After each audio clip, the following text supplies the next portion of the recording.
Well, hello everybody. I want to thank Corey Coolcat for our nice starting soon sign. Appreciate our graphics manager. Yeah. So, yesterday in chat somebody was asking me to play Blue White Approach. This will be my first attempt at it. The sideboard's kind of basic. Obviously, it has to be tuned better. Anytime you see a sideboard that has a whole bunch of 4-ofs in it, it's not a tuned sideboard. But it's hard to tune a sideboard for a control deck until you know what the meta is actually going to be.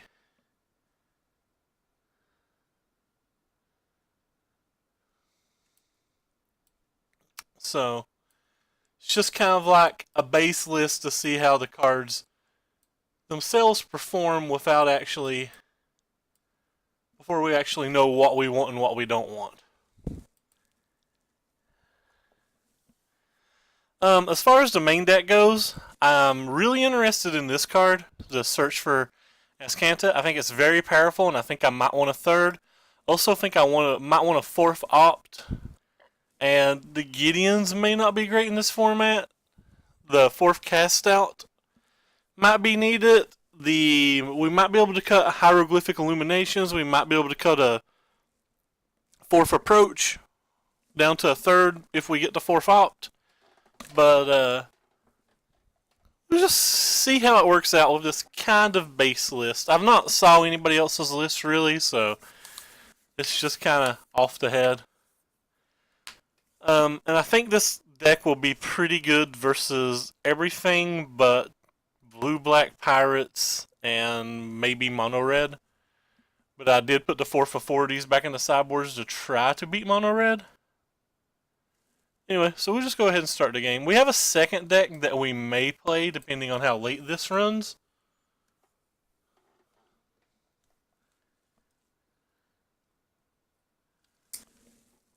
The second deck is a Eric Hawkins designed Marionette Master deck. So I don't have any idea how good it is. It looks pretty neat. This will be my first matches with actual Ixalan cards other than the reprints. And how you doing today, James? Is the flu getting any better?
Hey Dan, what you into?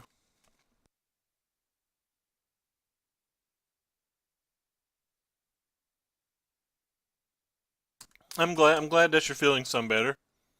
How are you guys going to be at the draft Friday? Man, I'm dropping frames yet again. Why the hell does my computer drop frames some days and not others?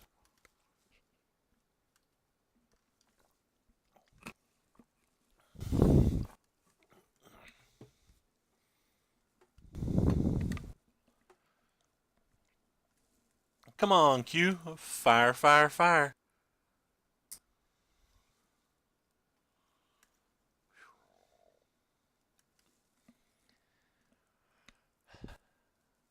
It took me pretty close to an hour today just to acquire the cards for this deck and the other deck that I'm considering trying. Not because I just couldn't get on GoatBots to buy things. There's that many people playing. I read on Twitter that Lee Sharp said that Modo today set the record for most users logged on at one time, which was pretty kind of impressive. Hey, not me one. How you doing today? Nice to see you. Yeah, it seems kind of fun. I mean, I don't think it's dialed back in power level quite a lot, and anything that's dialed back in power level generally means there's more interaction, and more interactions typically funner, at least in terms of limited. There are some very overpowered things though that are kind of scary. Yeah. So I'm surprised that this queue is taking so long. I would have thought they would have been firing quickly today. How many people are even in this league? Oh no, somebody passed us. 128 people. That's up from yesterday, yet it's still slow. Just for a sneak peek, if we play a second deck today, we're going to play this thing. Because I love this card. I think this card is so good. But anyway, back to waiting on our match.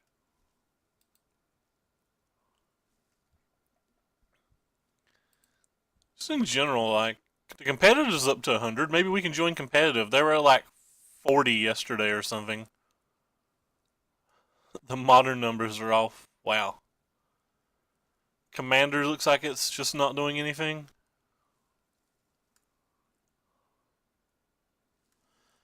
Um, it mostly gave it opt the new flip card and a better land. Like this is better than Prairie Stream. It also gave it the sideboard option of Wreckage. There's a one white mana card that I don't know the name of that is uh does 2 damage to target attacking or blocking creature, which if there's a lot of pirate decks and a lot of like the red black aggro pirate deck and a lot of mono red and a lot of just pirates in general, that card will be good. Um, didn't get a lot of tools though, but like Search for Azcanta seems like it's going to be an MVP. Like it just seems absurdly powerful. And Opt is probably going to make the deck a lot more consistent. And issues for the deck previously were like not finding lands and or like not finding an approach. And I think Opt is actually a pretty big deal at trying to solve both of those problems. Yeah, I've heard a lot of people say that Settle's going to be good. I'm one of those weird people that's afraid to give my opponents lands.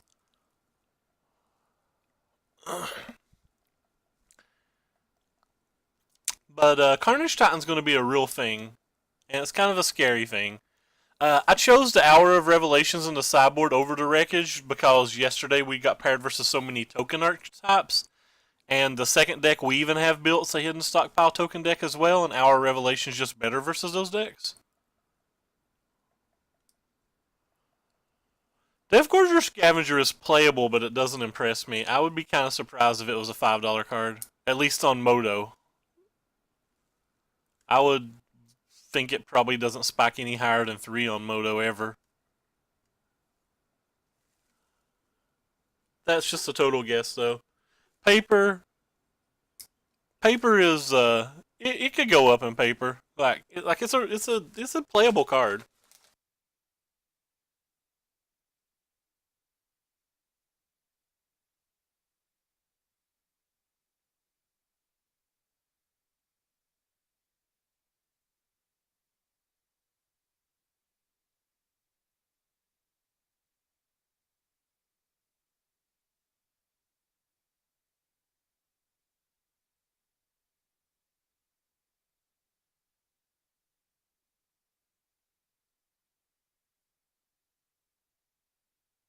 So this queue just doesn't seem like it's ever going to pop, which is kind of surprising to me. There was 128 people in the league and it's still just not firing.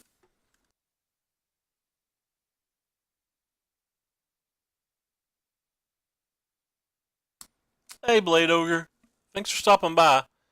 I don't know if you were in the chat the other day because you resubbed when we were not live, but again, thank you for the 3rd month of the resubscription. Do appreciate it.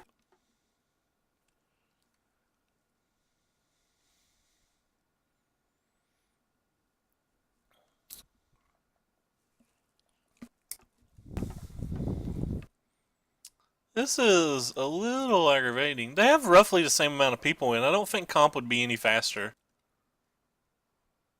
Like, we joined the one that has the most people.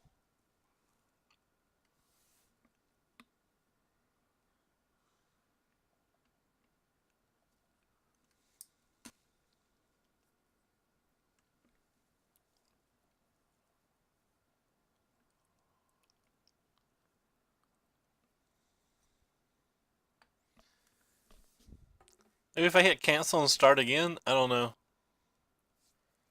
It's kind of insane though.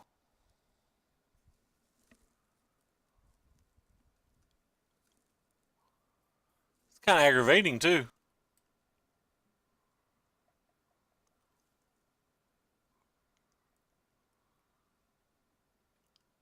Alright, we got an opponent.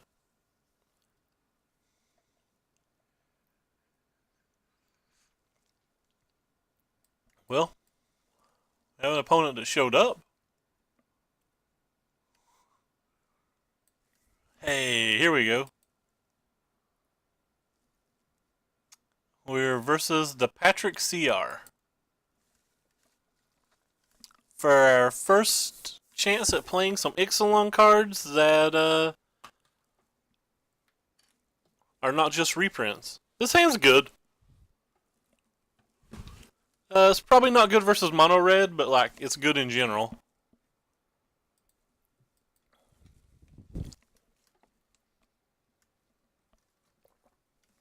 Like this hand's probably fine versus Teamer and fine versus Sunbrews. No. Well.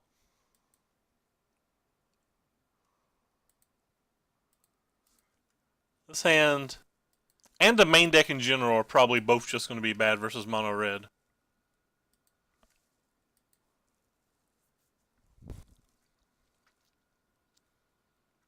Hostage Taker is objectively one of the most powerful cards in the set.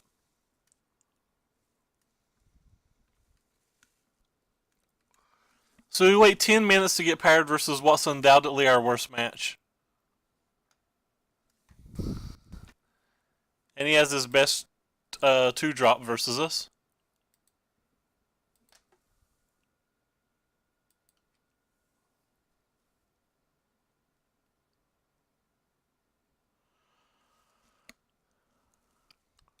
Actually, you kind of want them to have turn 1 plays. Like, we're just not going to be the Hazoret. So, like, the more things they can throw on the board that, like, we can fumigate seems the better. Yeah, it seems like it was a mistake, though, Corey. We waited 10 minutes to get paired versus a match that I don't think is typically winnable. At least pre-board. And our opponent's kind of playing slow.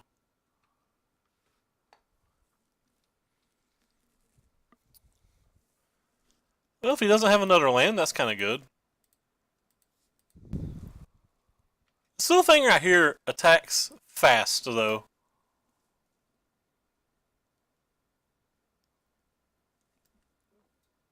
And we don't have a real removal spell for it main deck besides Cast Out and Fumigate.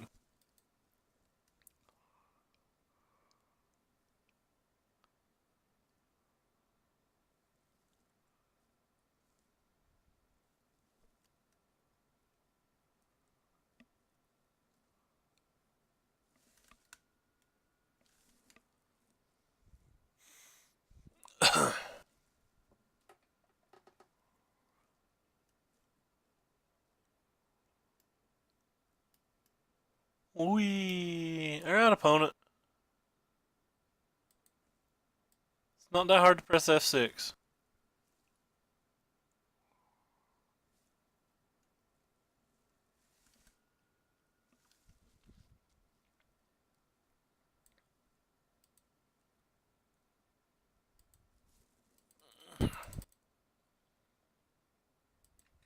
Moto seems to be a little laggy today, too.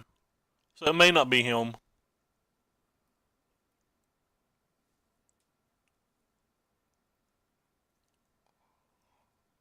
May not just be him, at least. Yeah. I feel like I'm getting some latency on the program as well. I think the program in general might just be overworked today.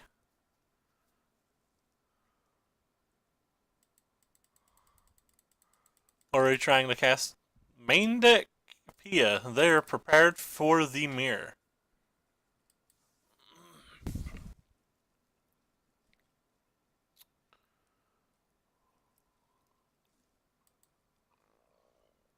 There we go. Sped up a little bit on that turn. Well, one Fumigate's fine, I guess.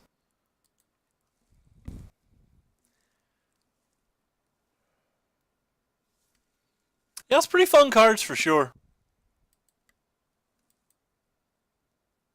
Pretty happed for them myself. I didn't really want to start with Blue White Approach, but I felt like I had to because it's just kind of like my niche.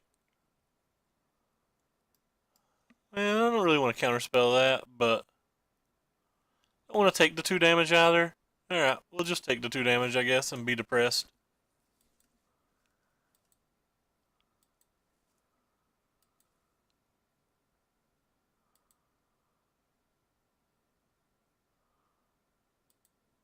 Alright.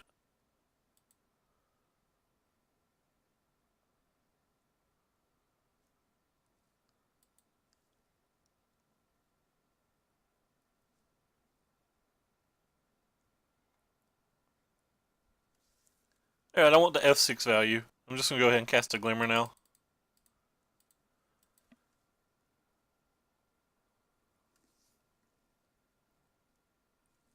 Looking for an approach. Kind of an approach in lands. I don't think there's many other things we take. We'd probably take a cast out. Yep, we'll take that. And we'll put that one on bottom.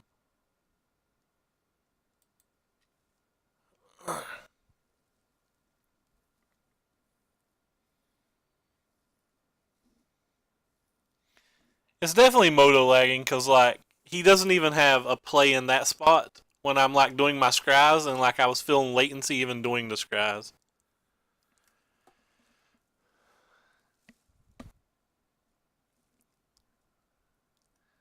So we're going down to 8, back to 10.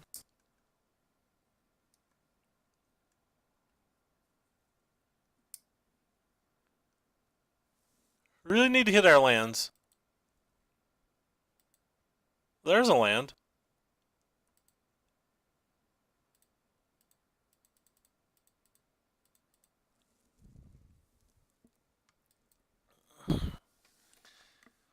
So we'll feel okay if we get out of this next turn without taking more damage.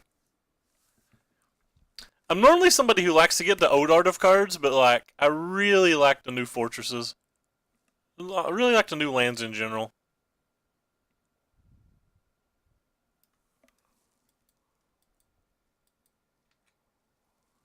Lightning and the thunder. Well, it could have been worse. He could have had Land Hazoret. Yeah, I really like the new art lands.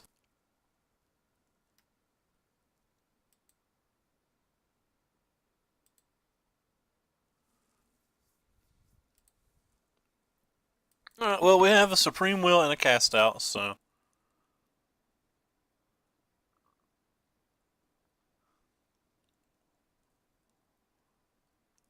I guess we just move on in case he does have Hazoret in the land. Cast Outing it's better than.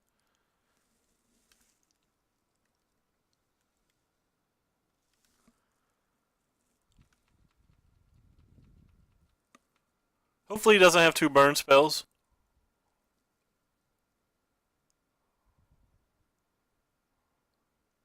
He did have a Cast Out in the land. I would rather use the Cast Out for the simple fact that it's the more expensive spell, and the Supreme Will gives us an opportunity to mill 4 cards and try to get to the approach quicker. I don't know what that is, but if it's not instant, probably not. I don't actually know what that card is.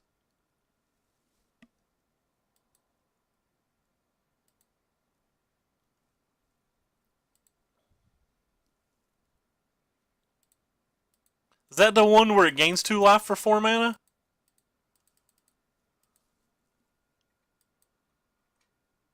So we're at 7 cards and 9 life. Hopefully we're okay.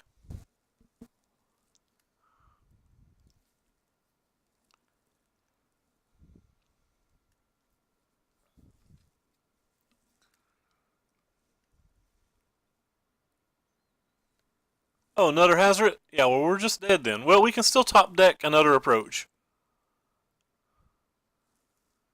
It's like I was saying earlier, I would rather them have a 1-drop than a hazard. Or rather them have the 1-drop than this stuff. So we're a mana shy.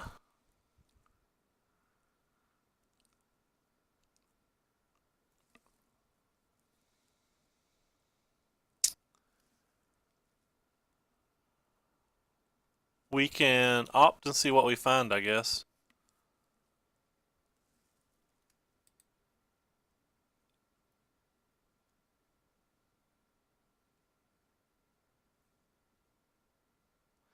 So it's a cast out where they can't play it. That card seems decent. That card's actually probably pretty decent. Alright, well.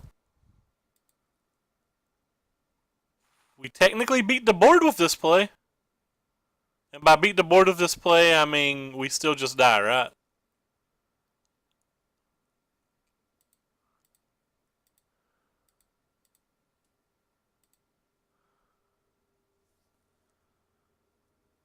So ultimating doesn't do anything. He just attacks it with one of these and us with the other one. But it's the only thing we can do to get another turn.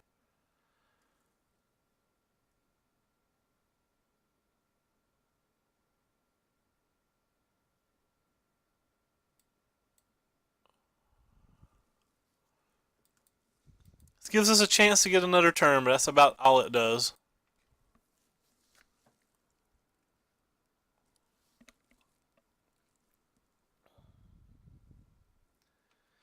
But it was really the only thing we could do to even try to get another turn.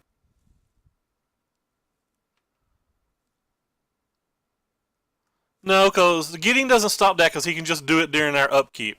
The Beaumont Courier stops it, however. I mean, like, we're still... Depends on how he attacks. If he attacks in a certain manner, this Zephyr Meltdown will give us another draw step.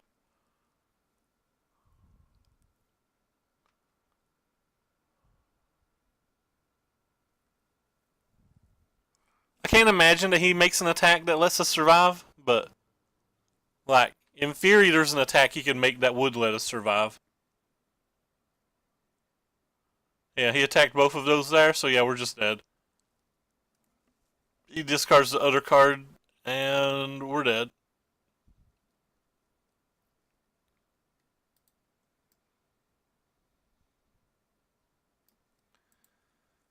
Okay then.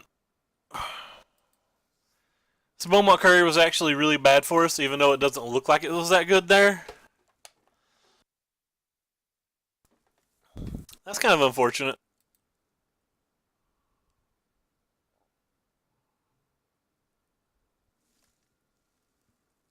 Cool. Moto's locked up. Alright. Well, we have all of these cards for a reason.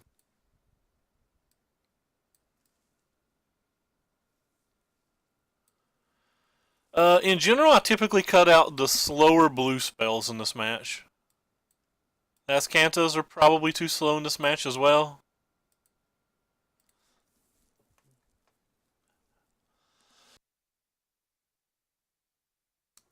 I typically don't ever want to draw more than one Fumigate either. It's kind of like last game. If you notice, we drew multiple Fumigates. You just never really want more than one.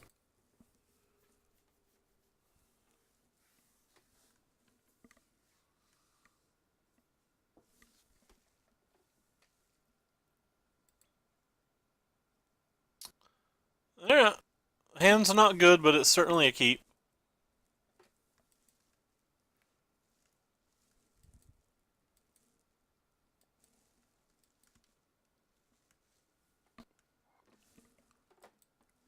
Opponent mulliganed. I think he mulliganed last game as well, didn't he?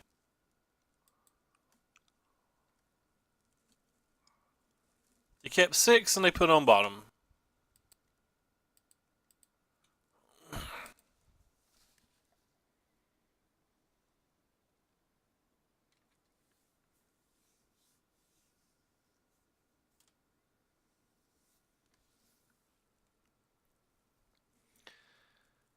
Well, another reason that I don't think blue-white approach is going to be good without some of the cards we lost is cards like this just are completely unchecked now. Like, I have to play the 1 mana deal 2 damage to things, but like, that card's so bad versus all the teamer decks and all the black-green energy decks and stuff like that that you just don't ever want to do that.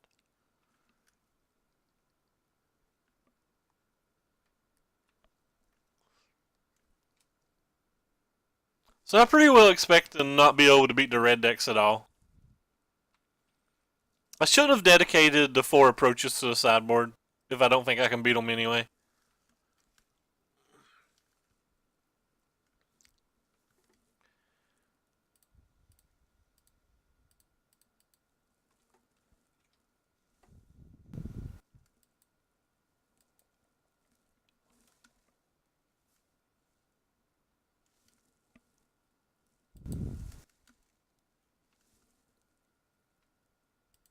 There's an approach if we can get 17 more lands. Oh, come on, Moto, don't be laggy. Now is not the time for you to be laggy.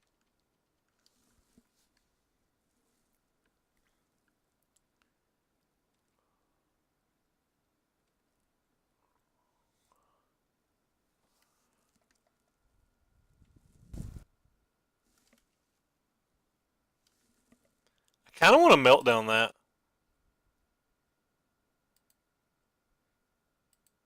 He's already showed us Pia though, right? Whatever. We'll save what damage we can, I guess.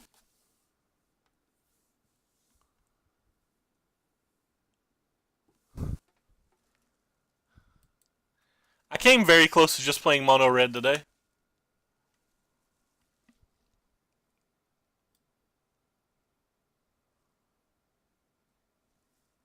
Came very close to just playing mono red today.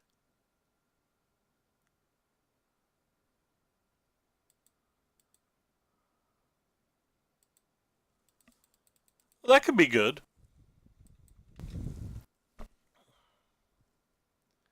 It's an actual answer to a cast out. Or, sorry, an actual answer to a Chandra.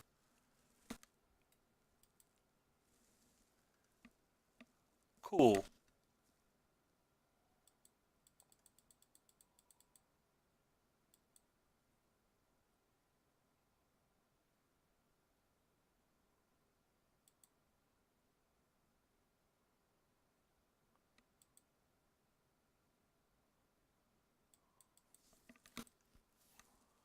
Alright, well, I guess we're just going to Glimmer for lands.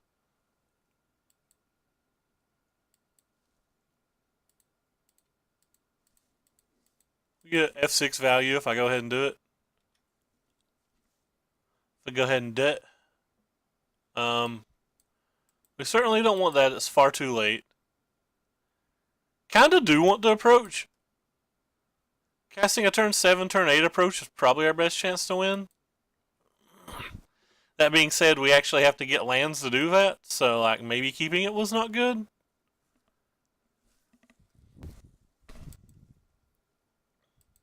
Yep, it looks like keeping it was very bad. So certainly not keeping anything that's not a land.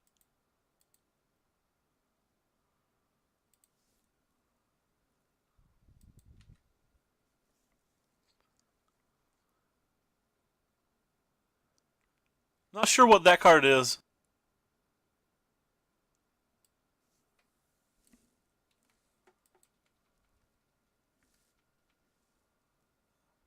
Get this thing back up, I guess. And go to the Google machine. Go Google machine.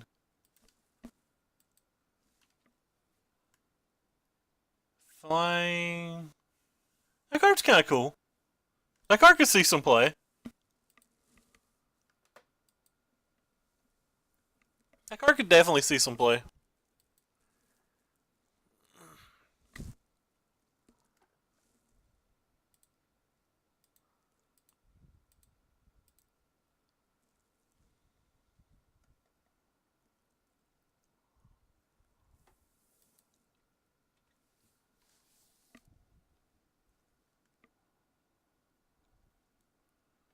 So we drop down to at least 12 here, and he gets a 5th counter under that Beaumont, which is insane.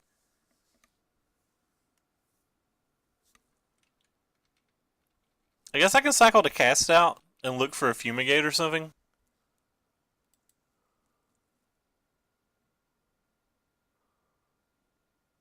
Build to Smash. Wow. Can't say that I approve of that card, but looks like it's going to be good here.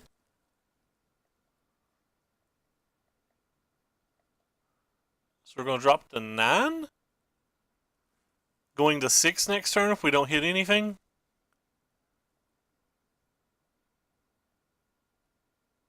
And then he gets all of those cards to beat us with. Seems pretty good for him.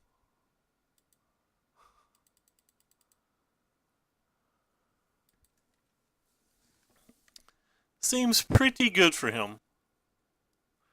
Well, we've drawn a playset of approaches now.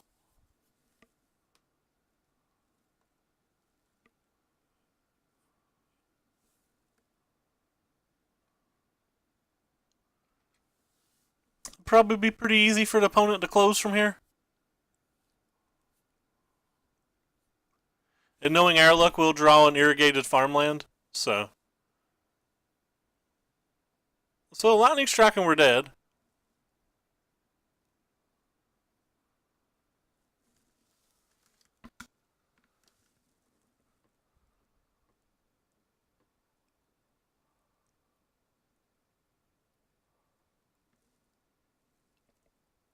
Build to Smash and we're dead? Does that work on non-artifacts? Yeah, I think it does. Just artifact trample, yeah.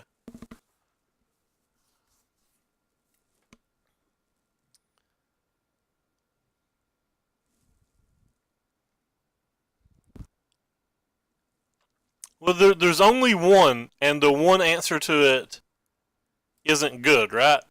Like, it's very bad versus most decks.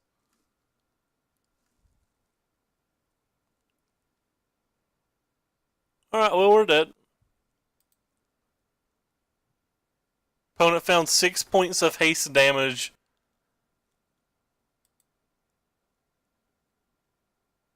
In 6 cards, which was kind of bad for us. Oh well, we'll move on to the next game. Like people keep wanting me to play this deck, but I just don't think this is a deck anymore. At least not in the blue-white form. Maybe we have to go to a third color now.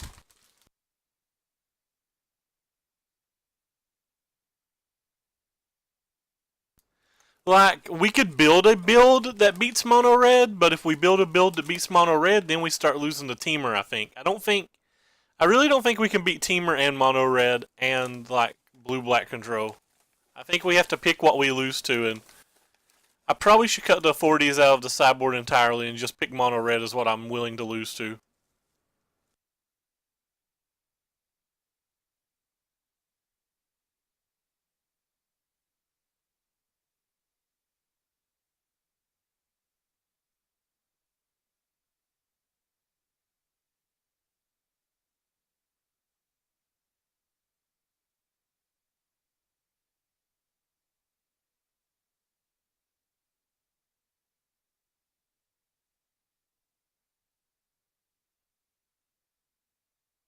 I'm kind of tempted to keep this hand just to see how powerful Opt is.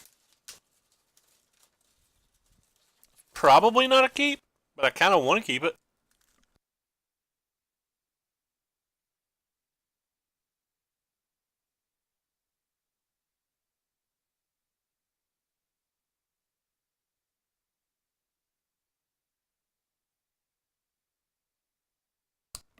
Oh, well, I'll keep this one. We get to scry.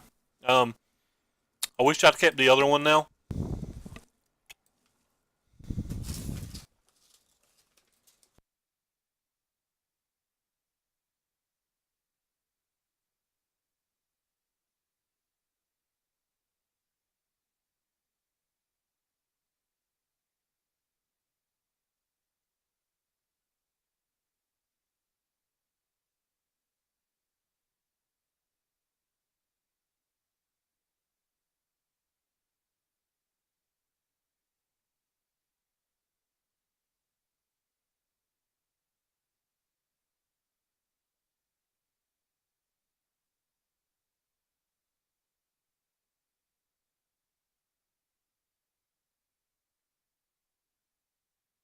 That card's pretty good.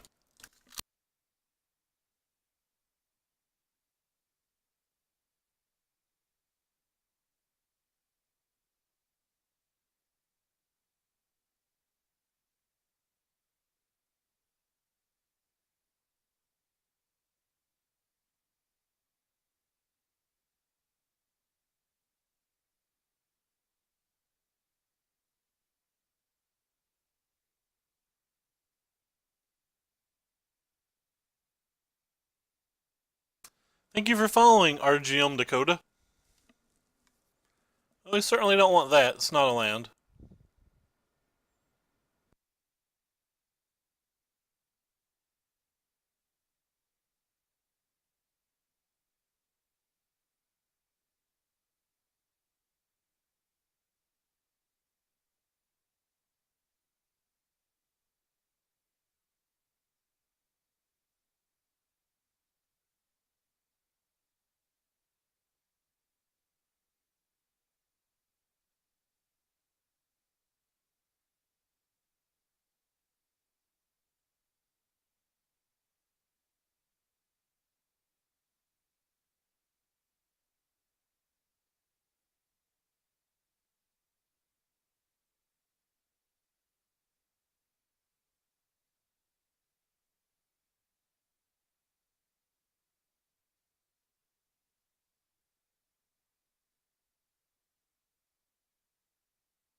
Yep, it's another reason that I think blue white approach isn't going to be particularly good. I think the blue black pirate decks. I don't know what a splash or white is, but I think blue black pirates in general is going to be good versus this archetype or archetype.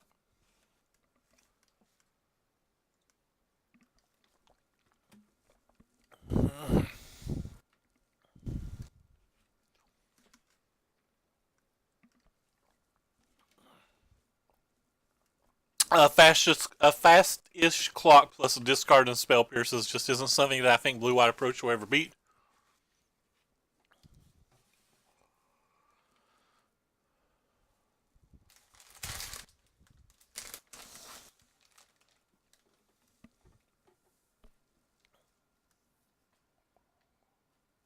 Um, I don't know if now will be. I do think there'll be a dinosaur deck. Whether it'll be more or less powerful than Teamer, I'm not sure, but I believe that there'll be one, and I think it'll put up some results.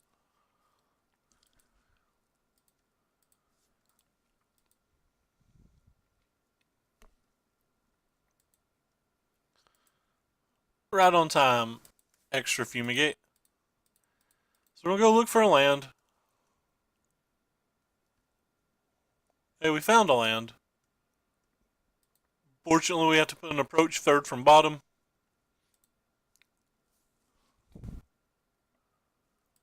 Come on, Moto. Why are you lagging on this, Moto? It's literally just putting something on the bottom of my deck.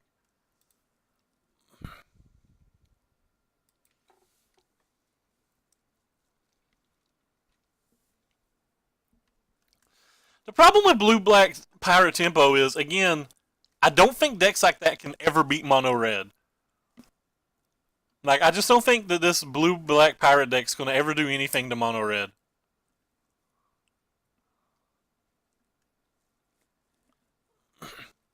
I think it'll actually do very little to Teamer as well.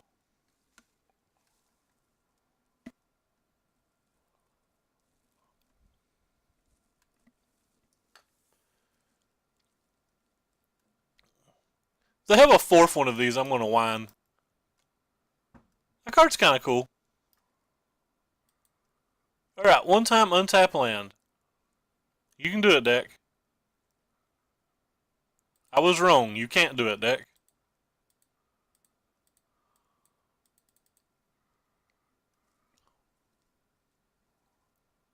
Well, I guess we don't want that, but we'll take this.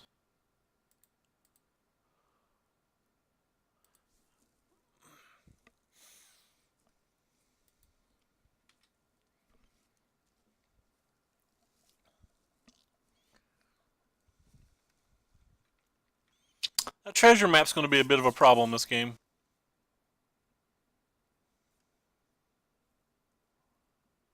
Card's pretty good out here.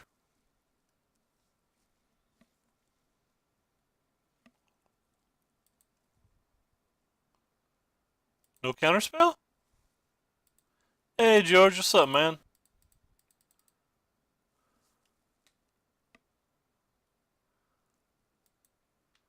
Well, we missed our land drop, and he's getting ready to flip that treasure map, but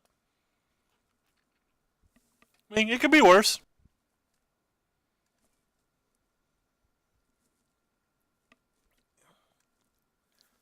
This card's really neat.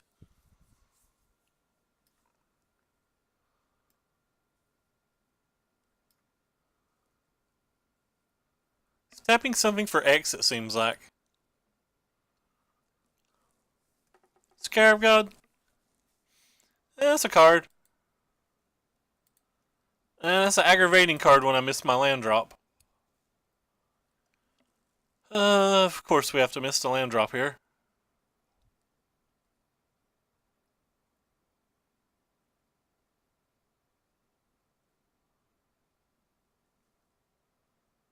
So you can just buy this thing back? Oh, whatever. You can have your Scarab God.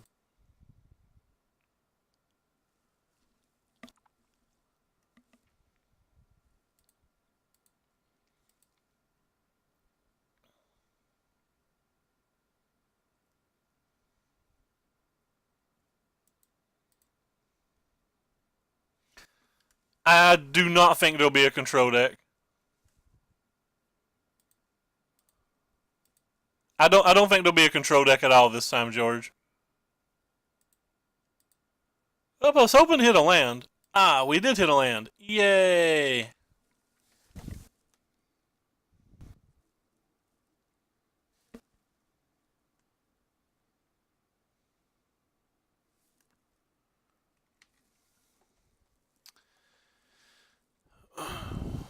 Apparently I don't know what this thing does.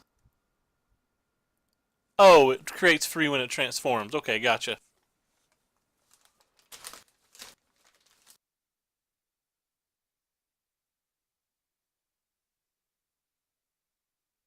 I can't remember the last time he's actually had a good control deck.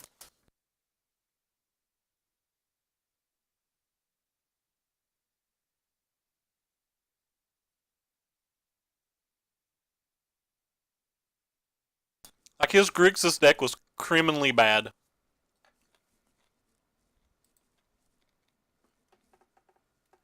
So I'm literally putting anything on the bottom that's not a land. Yes, we'll put Censor in our graveyard. Yes, we'll transform this thing because I want to land.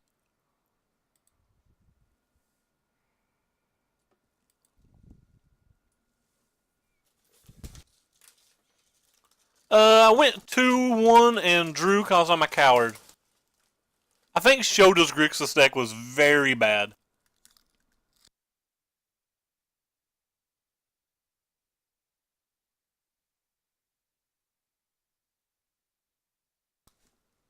The one that he won a Pro Tour with.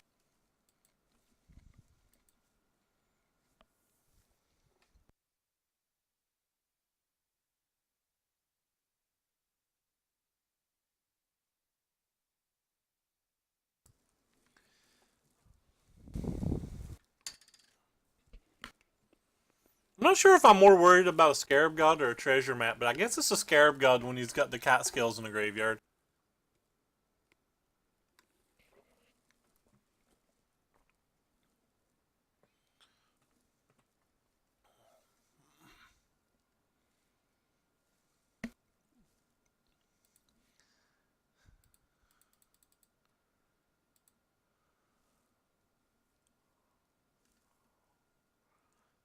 The fact that he's bringing back Champion of Wits makes me very happy, by the way.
It's the Control Mirror Breaker.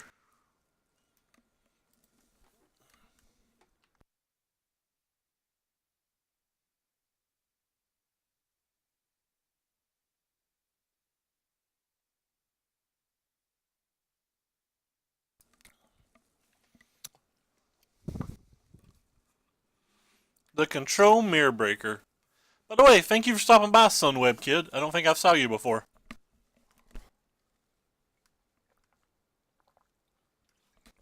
I don't even think Shota thought his Grixis deck was any good. If I remember right, in an interview, he said, "Don't play this deck, it's bad." Like, I'm pretty sure that was his exact words. Obviously, it wasn't his exact words, I'm paraphrasing, but if I'm not mistaken, he did insult his list himself. And, like, he kind of made last minute changes to even get to that list. Notice he didn't have all the Guru lands at the Pro Tour.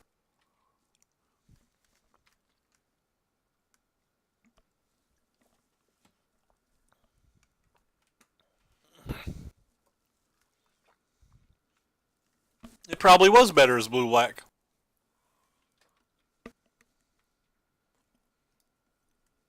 So I have a really low life total, and I don't think I'd noticed till now. Doomfall? Okay. None of the cards in my hand are any good, so I guess that's fine. He probably takes Gideon.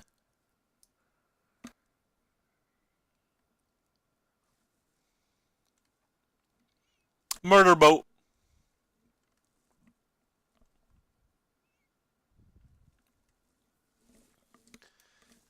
For unlicensed disintegration, the Murder Boat.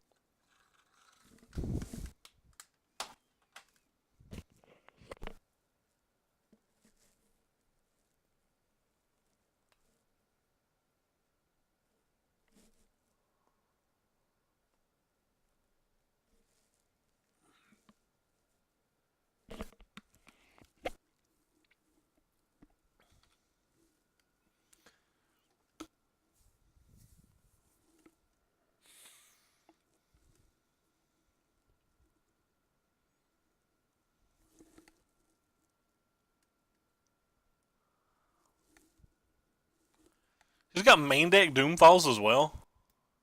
Just like infinite discard spells.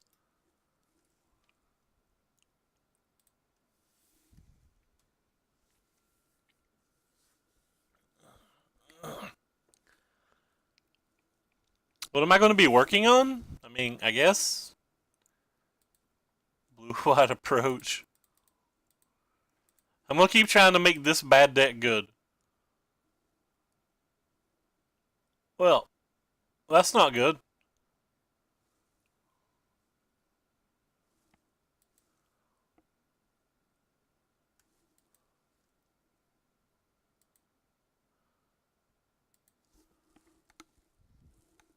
Alright, maybe it'll resolve.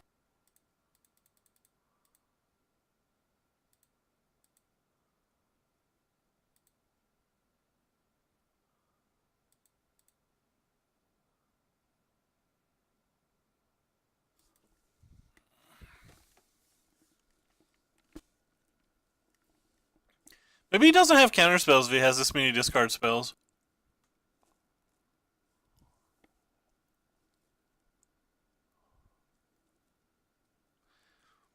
If I try any other color approach, like a third color, I'm going to try red for the new enchantment, I believe.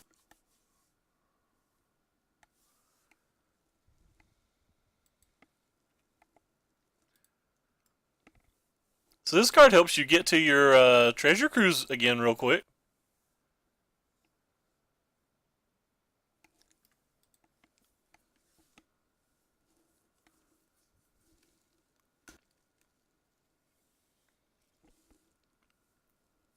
Opponent is definitely taking his time.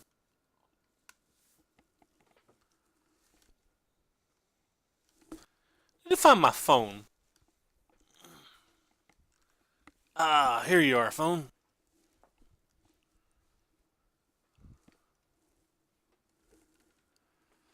The red enchantment that when you play a spell, you get to look at the top X number of cards, like the Phoenix something.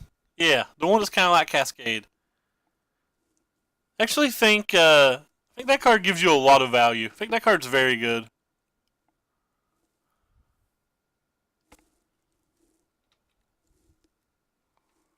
It's very slow, but like this is kind of a turbo fog deck, so it being slow might not be, the end of the world or whatever.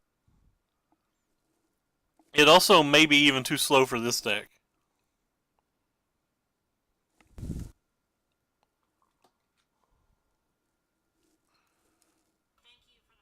Whoops. Yeah, there you go. Sunbird's Invocation. Sorry, I am terrible with names.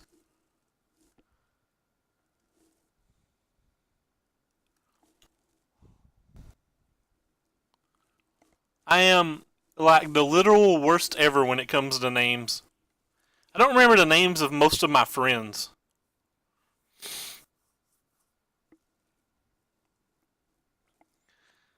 Like if you put a gun to my head and made me tell you the first and last name of 15 of my friends at random, I would probably fail. I'd probably fail badly.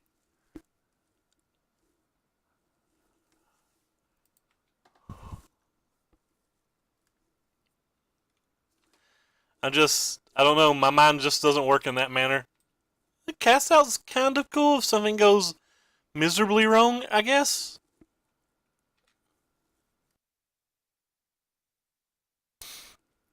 I guess I shouldn't F6. He could have a cast out of his own. If he has a cast out of his own on the Scarab God, that would be bad.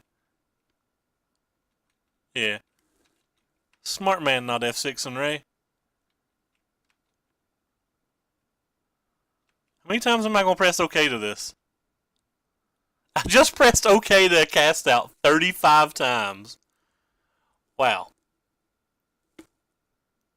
I don't even think I'm exaggerating when I say 35 times. I think that was literally 35 times. I'm obviously exaggerating too.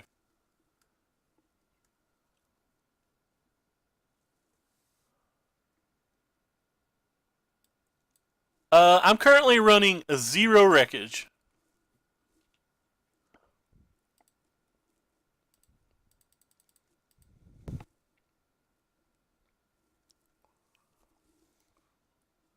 Currently on 0. Whee! Yeah, how many times is it going to make me click it? This Moto's just has this lag stuff going on tonight that's making playing just miserable. Let me pull up a link to the guy's Twitter for you, because it's not my deck list, it's Eric Hawkins' deck list. But it looked sweet, and I really want to try it, just because it looks fun. Don't know how good it is. Eric Hawkins is a pretty good player, and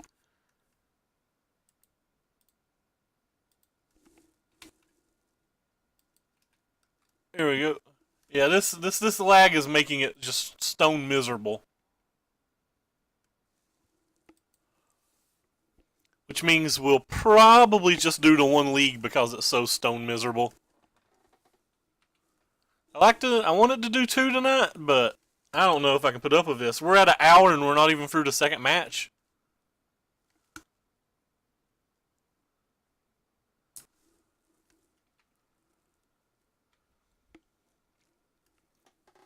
So if he ends up having counterspells in his main deck, we're in trouble. We're kind of in trouble anyway.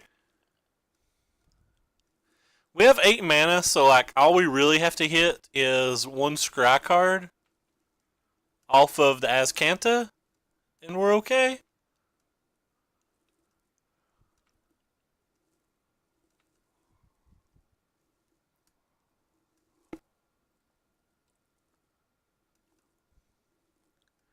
Let's see what he does with his mana here. Gifted Everborn. Well, we don't care about anything like that. So I'm going to cast the Supreme Will instead of using this activation because the Supreme Will lets us cycle on this turn.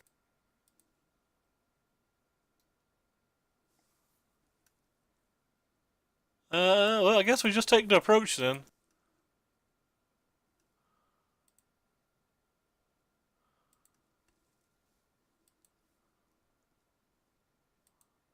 It's another Azcanta. Yeah, well, if he has it, we dead.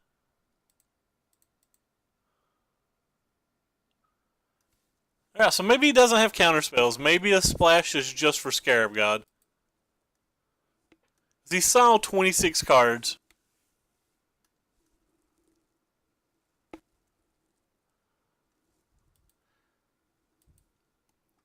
Anyway, so what did we see from him? We saw Scarab Gods, we saw a bunch of those little like pirate dudes, we saw some Doomfalls, we saw some cast outs, so we didn't really see a whole lot. He is a black deck, so in general he may just be able to beat approaches. So I guess we're gonna bring in the cats. Yeah, the deck looks pretty good. I don't know how good it is, but it definitely looks pretty good. Just gonna trim on some of the slower spells. I'm cutting one of the approaches because it's very easy for him to just have Lost Legacy.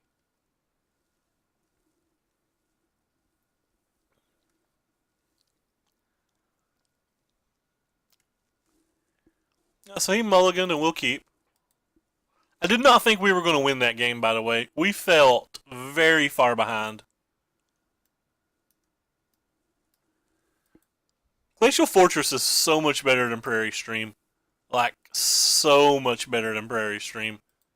It's ridiculous.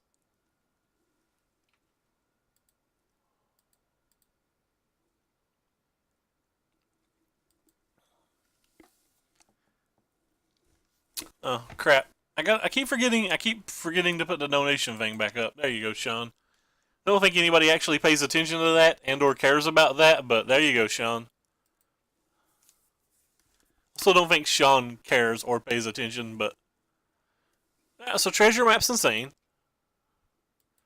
If there's any one thing we figured out today, it's that treasure map is really sweet.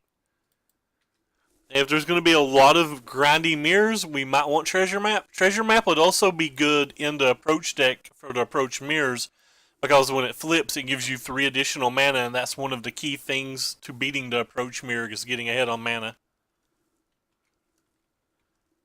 So, yeah, pretty big fan of this card.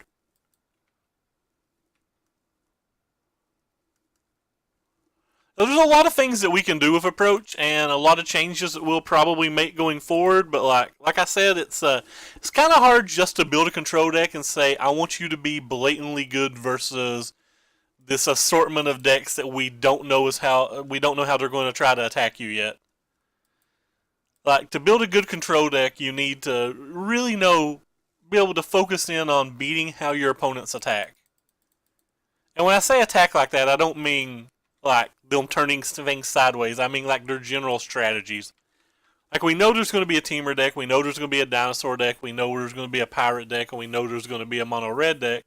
But like, what are they going to play in those decks? What are they not going to play in those decks? And what other decks are there going to be? which of those decks is really the cream, you know, things like that. And things like that's what you really need to know when you start tuning a control deck, which is why typically, not always, but historically speaking, typically the aggro decks or the known quantities from the previous season are what overperforms at week 1 and week 2 of like the Star City Games Opens. It's because the control players haven't been able to craft their deck to beat a particular metagame yet because the metagames aren't set. Now that we get Magic Online a little faster than we did in previous years, like that might not be as big of a thing, but up to this point it's been a very big thing.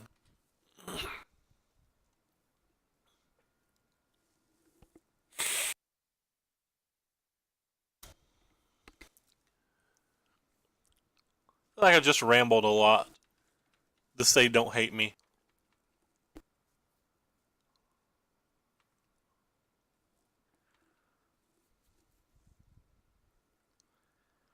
I'm not really sure if I care more about the Glimmer or more about that treasure map. Kinda think I care about the Glimmer.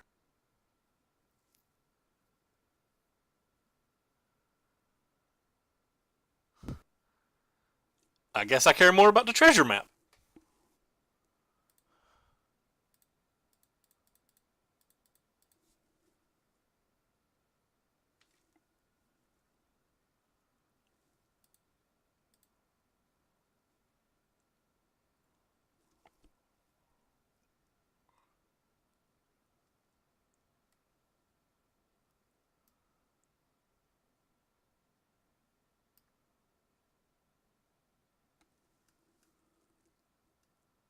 What did tapping that there do? Oh, it's scryed, okay. I missed that part of the text. Wow, that card's even better than I thought it was. And it scries? So it slices, dices, and it scries? That's kind of cool.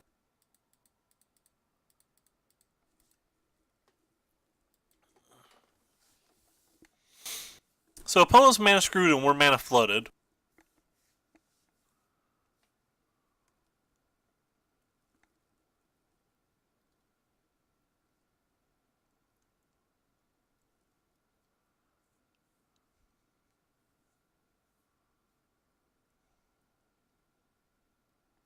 It's like 8 out of our 13 cards have been lands, but only 4 out of his 13 have been.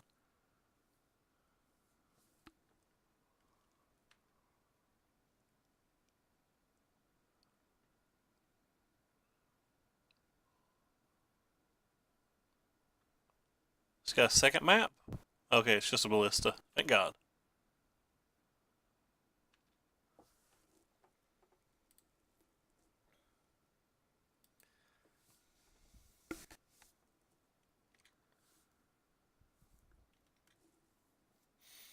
We drew a second approach. That's neat.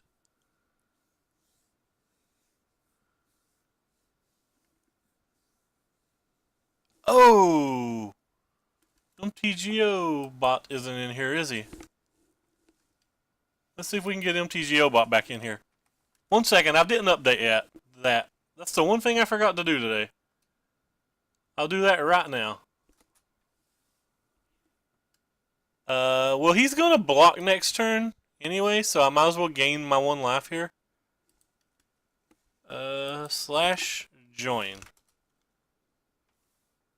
Says it's already in the channel. That's weird.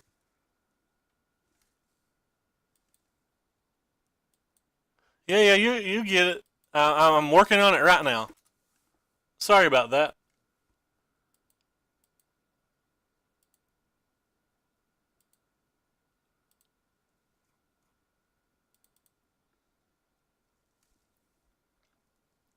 What are you into today, by the way?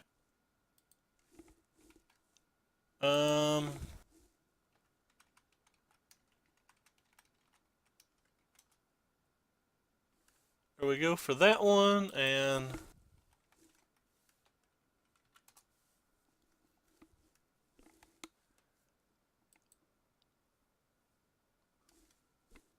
it's another cat. Another cat's kind of cool. And Confirm. View. Alright, all the deck lists are updated.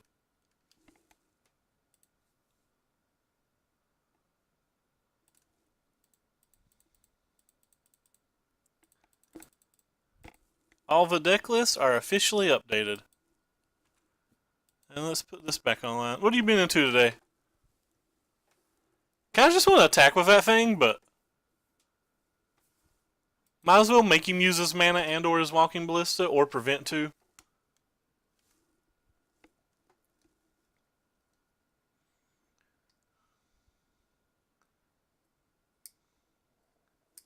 Exclamation mark deck list will get the picture from MTGO bot if you prefer a picture.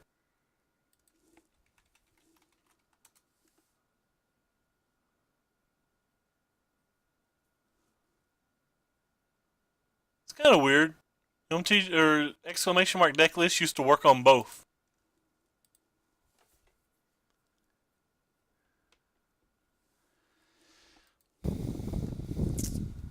MTGO is so laggy today. This is just our second match and we're already at an hour and 10 minutes.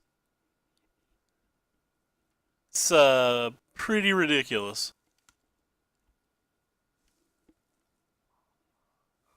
It's kind of cool that he's got Dustodon.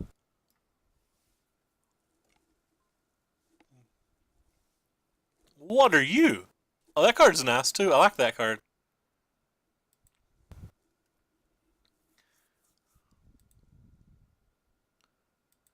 So another cast out. Alright, well, I guess I just changed my plan on what I plan on doing with my next turn. Plan on trying to cast out this and get our approach back to try to win. I had planned on just playing the cat this turn and attacking for 2 lifelink. But, yeah, the cast out put a wrench in that plan.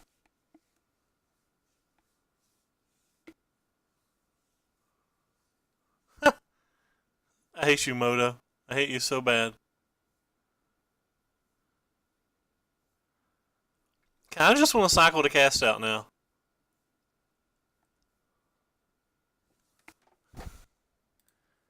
Alright, well. Let's alter our plan yet again. There we go. So we can cycle into a Glimmer or Supreme Will. What are the black cards you're planning on using?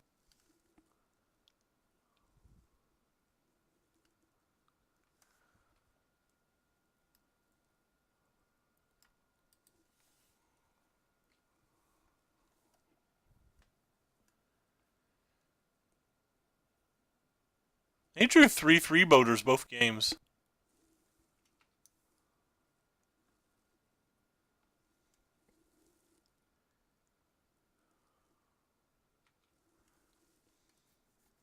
I could have like cycled and got a sensor or whatever, but even if I'd cycled and got a sensor, I plan on just cycling the sensor as well. So I don't think there's any reason to do this pre-combat or like in response to the harvester or whatever.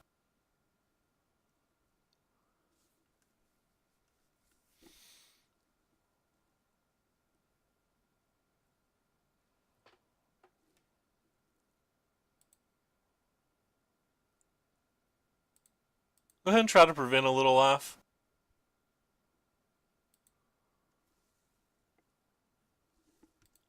A double black spell? Ooh. I want to splash for a double black spell. And is that a good draw? I don't know if that's a good draw. I feel like it's a good draw.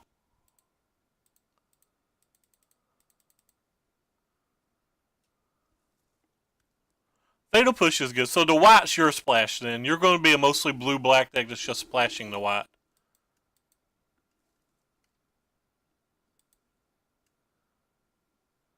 That could work. Blue-black deck splashing the white. Okay, so he's done. Alright, let's move on to the next match. So we beat a black-white pirate deck. It's not even a black-white pirate deck. It was like a black-white-blue Scarab God thingy? I'm trying to keep track of stats because people always ask me about stats, but I don't even know what to classify their deck as. Matthew Goodnight. Just based on his name, I'm going to assume that he's getting ready to red us.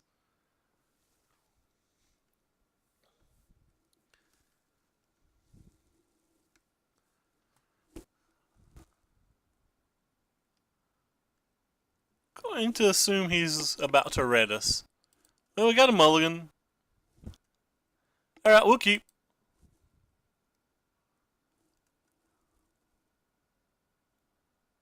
Put it on the bottom, I guess. Kind of want lands.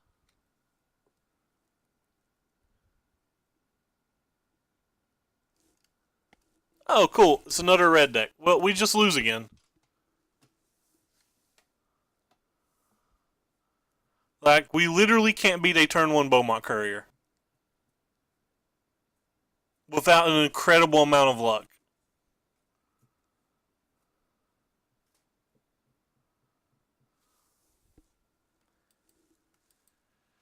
That's fun.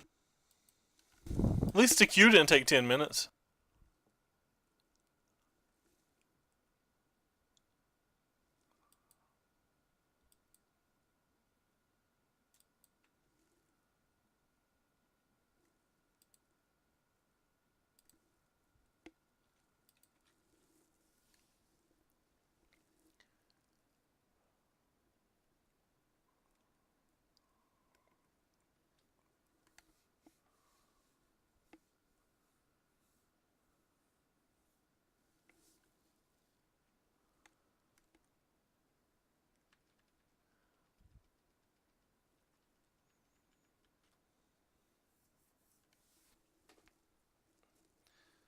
No Cap, no. Okay.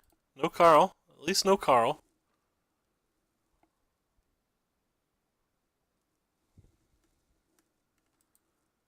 I guess we don't want that. We need. I don't even know what we need. We need something. I have no idea what it is. The meltdown that I put on the bottom of my deck? Plus a lot of other things?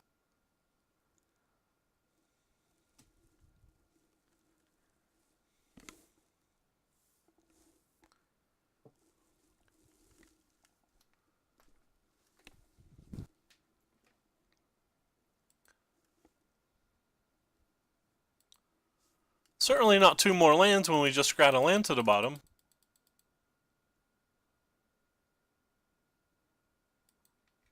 Uh, just beat them with Regal Caracals, really.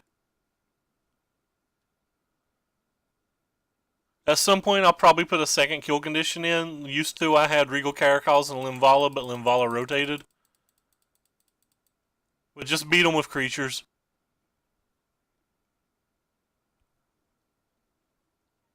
And if it's like a blue-black control deck, we can mill them with our Rivulets. Because most of the other control decks aren't running Rivulets for some reason.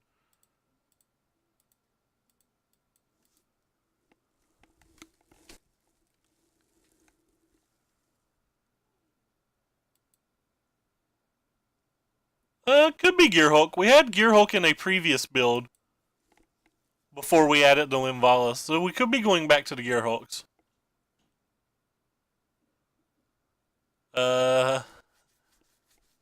I'm trying my best to avoid playing more than 4 coming to play tap lands.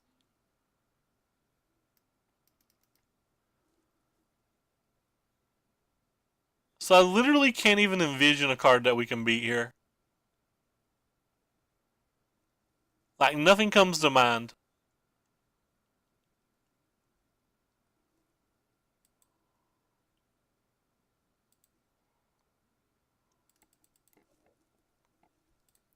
That's probably the best draw we could have.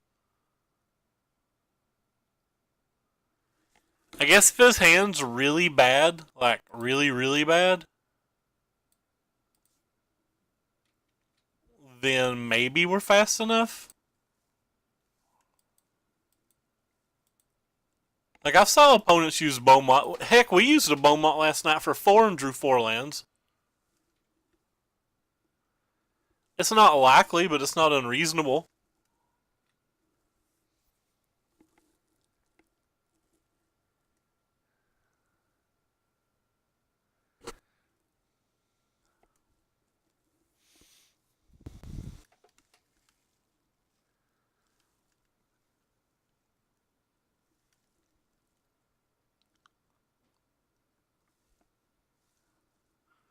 Well, that's a good one.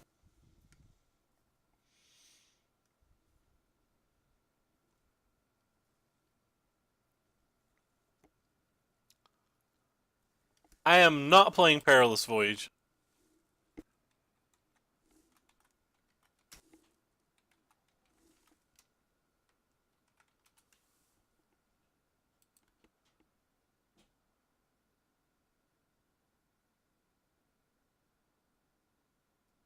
I'd probably play Unsummon before I played Perilous Voyage.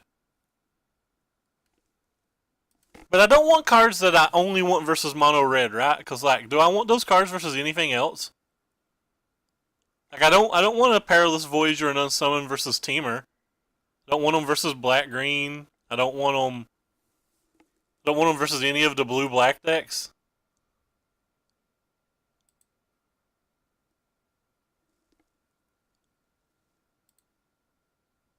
Yeah, but like versus all the other permanents, I would just rather have more cast outs. So he didn't attack for one last turn. I'm going to assume that's a misclick because I don't think there's any reason you wouldn't. Maybe he only wants to draw 3 cards for some insane reason. I don't know.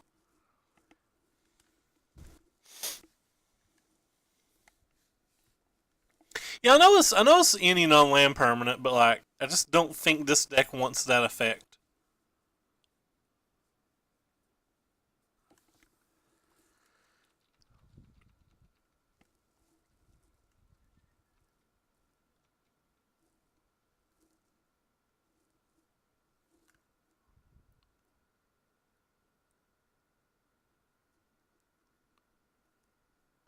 Wonder if I should have cast a main phase opt.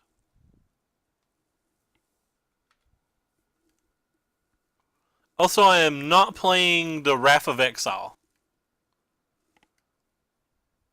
I'm a firm believer that Path of Exile is a bad card, so I can't imagine why I would want to pay 4 mana for it.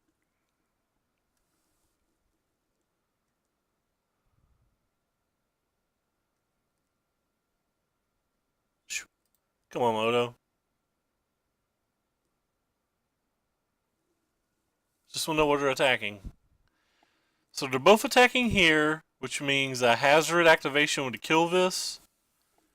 So I could opt looking for an Ephraim Meltdown, or I could just be fine with letting it die. I think I'm just fine with letting it die. It's the one thing that's like really keeping us in the game right now, but we've already put 1 Meltdown on the bottom of our deck, so our odds of finding another Meltdown in exactly 2 cards seems pretty low. It does. Yeah, but that wears off during my upkeep, and he just finishes it off during my upkeep.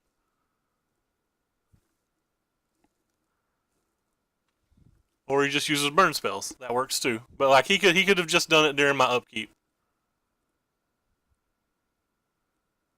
Now that we know it's dying, I almost want to opt. But like I think it's still better just to glimmer. Maybe I'll find another Gideon. Or maybe I'll find a cast out for the hazard itself.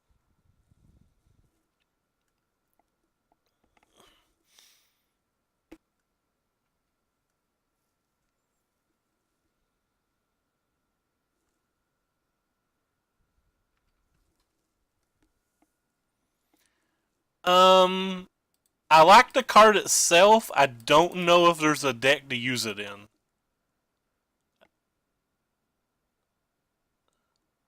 There's a cast out. Does casting that out keep us alive? Probably not. We still take 5 and he draws 5 cards.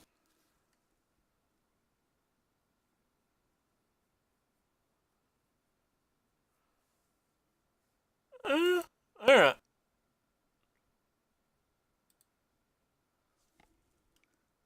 It's like the best thing we can get, probably.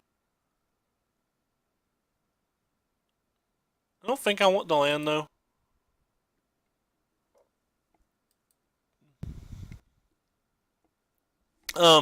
This is our third match, and we played versus Mono Red twice and some Esperish Brew once.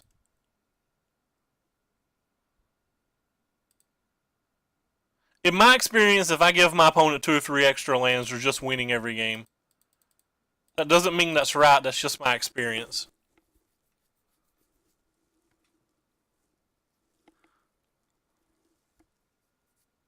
I mean, I could be very well underrating that card, but like, I really just feel like if I give them 2 or 3 extra lands, they're going to kill me.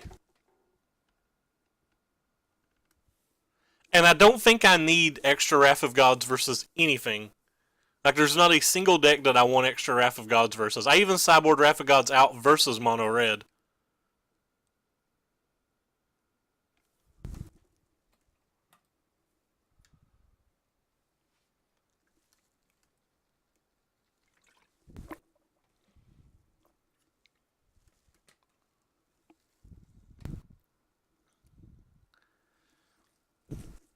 Yeah, but instant speed Wrath at 4 mana. So say your opponent, even like your opponent's playing Teamer, and they go turn 2 Lone Tusk, turn 3 Rogue, turn 4 Bristling Hydra. Like your turn 4 Wrath's not even killing the real threat.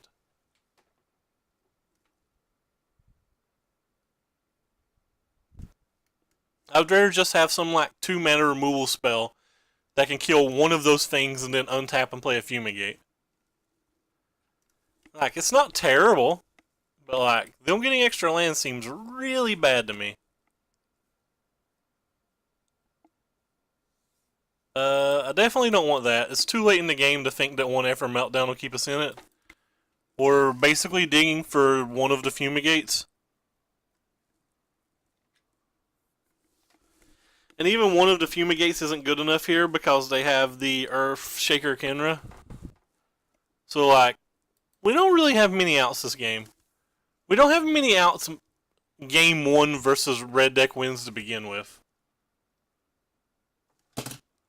Like, as soon as I saw the turn 1 desert, I knew that we had to get incredibly lucky to win. Spoiler, we did not get incredibly lucky.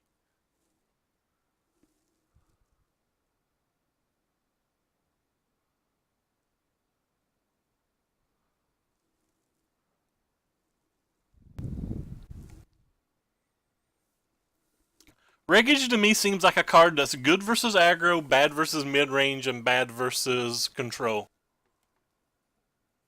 And like, I don't want to make my control and mid-range decks worse, or matches worse.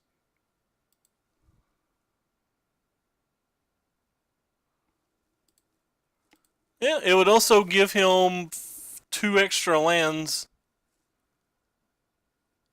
to use on all of his new 5 cards. It would also make it easier for him to get to more Hazarets. I mean, like, we just know we're going to lose versus red. Like, I'm fine losing versus red.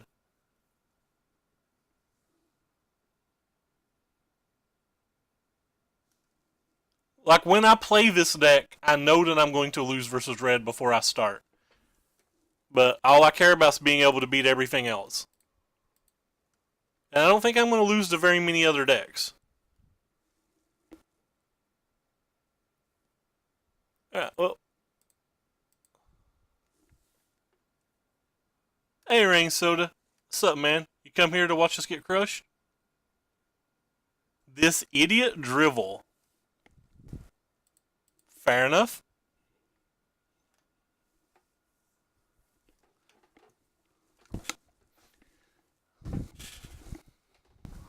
Don't ban him. I don't care that he says something like that. It's his opinion. He's entitled to it.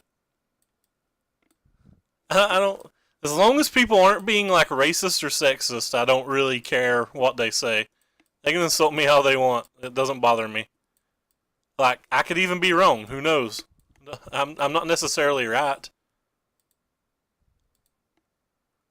They could very well just be right. I would unban, but I don't know how. So, man, you said you were leaving anyway, but I don't even know how to unban, or I would. But it was not me who did it, so keep that in mind.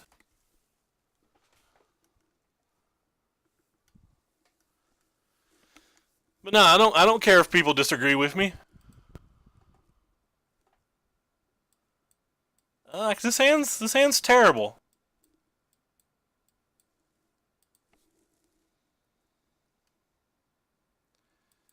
I think Azcanta's kind of too slow. Like, I feel like versus Mono Red that I lose 100% of the games that I don't play relevant spells on turn 1, 2, and 3. Or at least on turn 2 and 3. And, like, Azcanta doesn't affect the board.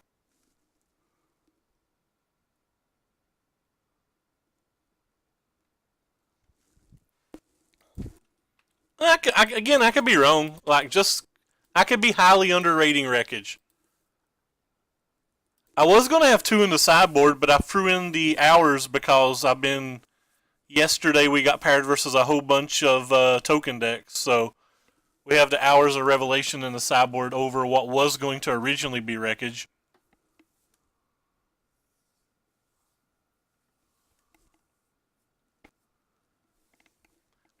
Also, Ring Soda, another reason I leave all 4 approaches in versus Mono Red is I feel like versus Mono Red, I often have to draw 2 approaches to win. I feel like I don't have time to cast one and then redraw the one.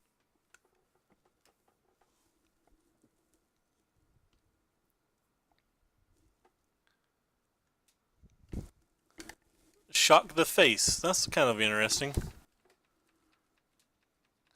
But like I was saying earlier, like when I built this version of the deck, I expected to lose to Mono Red. Like Mono Red's the only deck that I really don't want to play versus. Like this deck's really more designed to beat the teamer decks and the black-green decks and like the blue-black control decks. We might struggle with pirates a little.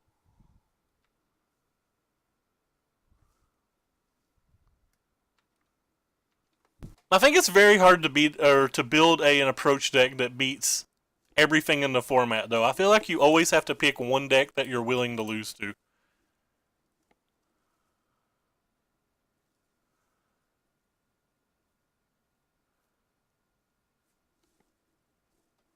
We might try it sometime. We can't change it in the middle of a league, though, so.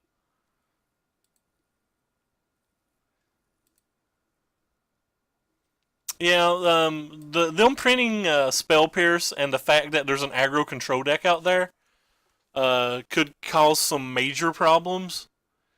I don't think that aggro control deck's going to be particularly good. I'm like one of these weird people that thinks Mono Red's just going to destroy it out of the format, but like that could be wrong too. Like maybe it's better than I give it credit for. Like Hostage Taker is an insanely good Magic card, so like I could very well be wrong about the power level of Pirates or blue-black Pirates anyway.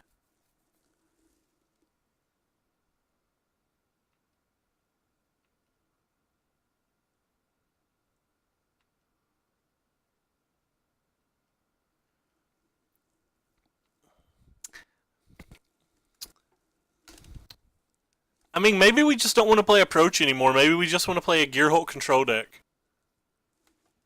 Maybe we want to be Shaheen Surani up in here.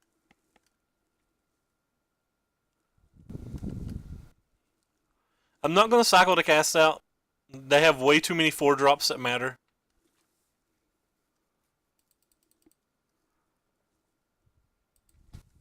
Just have like way too many 4-drops that matter.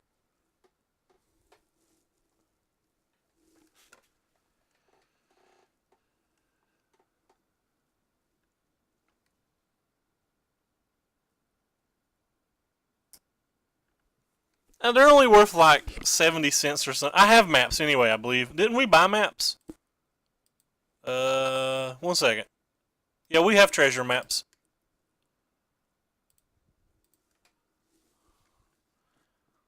So when I'm playing the mono red player, the first cards I sideboard out are shocks in this match. So I'm kind of curious what he sideboarded, that there's still multiple shocks in his deck.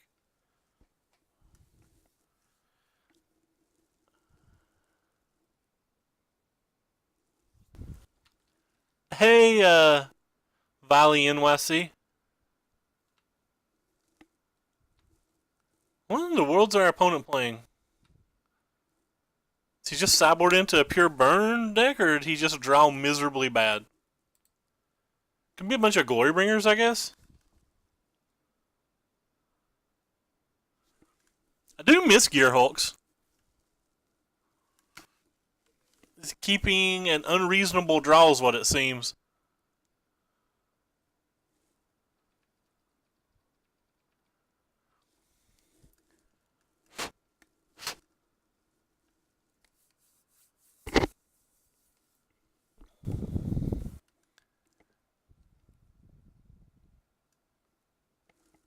Oh wow. So he still has nothing? Alright, he got me. I'm going to give in and cycle one of these cast outs, and he's just going to play Fumigates for like 4 turns in a row.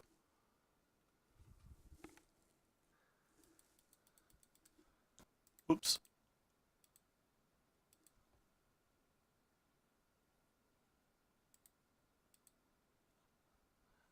How many times do I have to click that?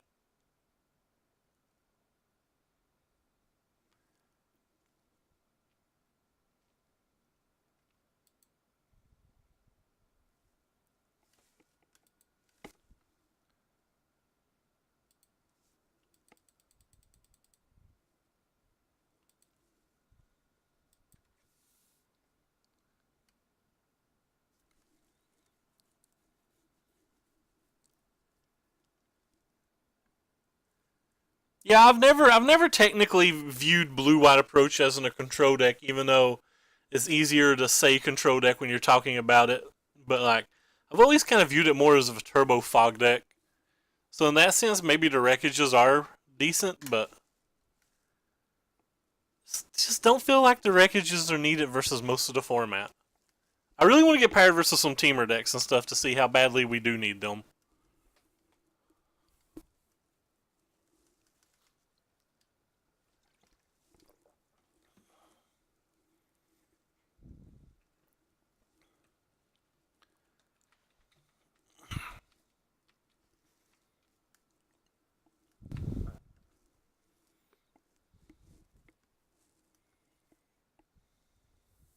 So he's playing nothing yet again.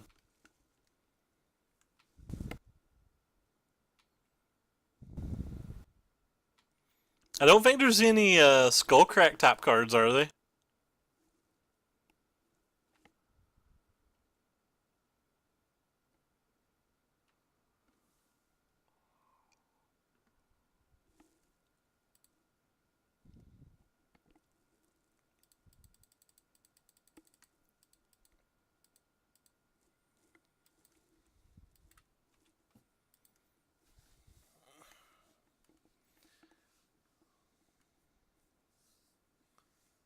Well, he has approximately 7 or less draw steps now. I don't think there's a Skullcrack type card. Assume he's just throwing a burn spell or like a runes at us or something. A foil Pharaoh's Lightning Strike. Really giving us the business.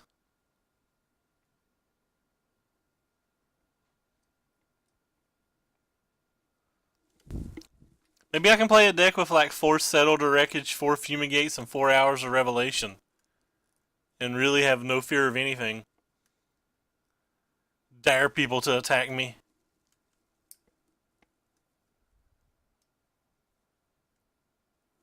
So he's still not playing anything. Wow. Yeah, so opponent kept an interesting hand. And Opt is literally the card we needed.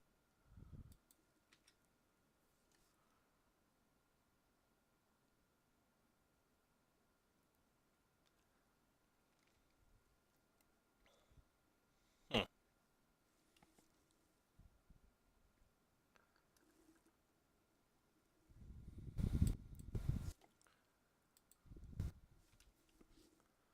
Alright, so second lightning strike. Nope, I won't. We can draw approach next turn.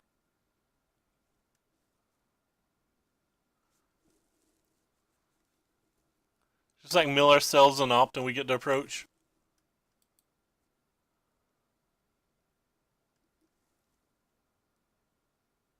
It's one of the main reasons Rivulet's in our deck.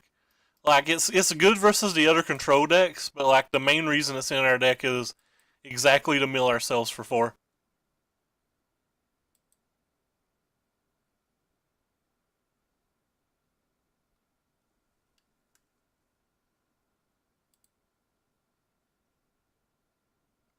Man, I'm obsessed with Search for Azcanta. Like, I have that card on such a pedestal. It was good the one time we've drawn it, but I've sideboarded it out both matches versus mono red. There's not a lot of control decks. Maybe it's just not powerful enough. I don't know.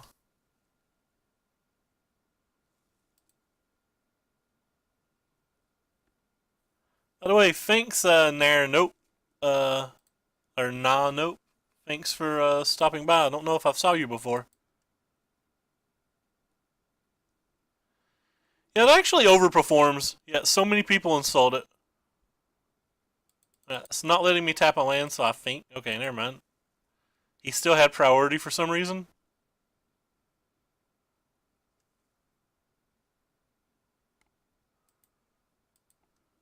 So that's bottom, and that should be the approach.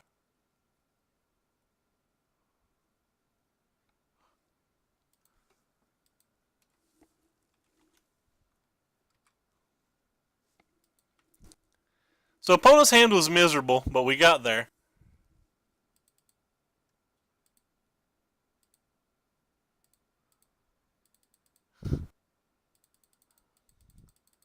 Moto's still making it take forever to cast it, but that's fine. Fermatic Compass. Let me Google that one real quick.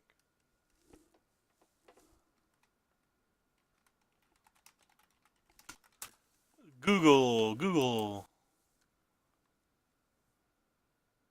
Oh, that's the new Maziev. I got one of those at my pre-release. Corey Coolcat, the stream manager who's responsible for our beautiful graphics, got one in his list as well, or his pre-release as well.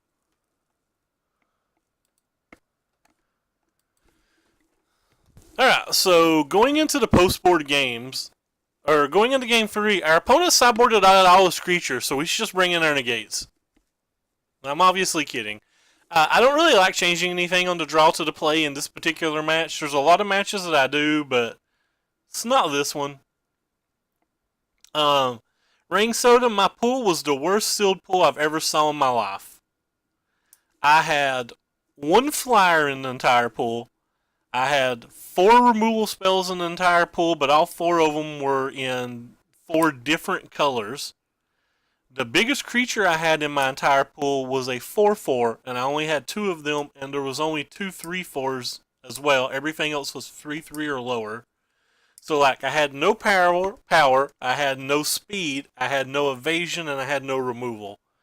I managed to go 2-1, and then I was a coward and split the round 4 with stream manager Corey Coolcat up here. It was exceptionally fun though. Even with like that bad of a pull, like I had a lot of fun. I will admit I had one extremely powerful card. One of my 4/4s was kind of a 7/7. It was the Regisaur, but like it was the only really good card in my entire pool. And like my red was bad, so I was only able to play it off of a splash, which was disappointing. But yeah, we're just gonna submit this again. I kind of want to put that sealed pool online because wow, that sealed pool was bad. That's on your 4-0, by the way. But the format was fun. I would play it again, even if I did get a particularly bad pool. It was still like some pretty interactive games and a lot of decisions. At least I thought so. Yeah, now's what I ended up being, except like my red splash was literally just for Rigi. So this hand's a little bit slow. We're going to have to draw a lot of lands, but we do have one of 40 of the councils.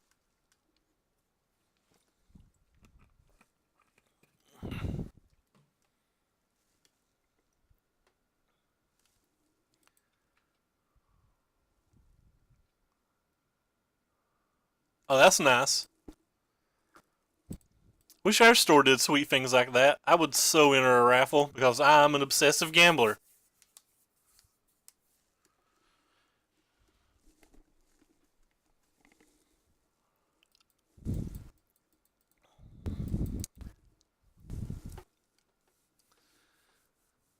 So with double cat and a Gideon, if we just like roll off several lands in a row, we do have a chance versus most draws.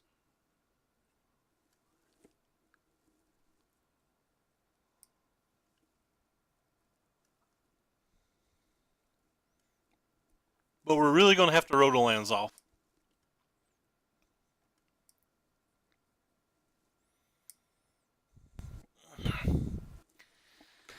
Him not having a 2-drop, if he doesn't have one, is pretty useful.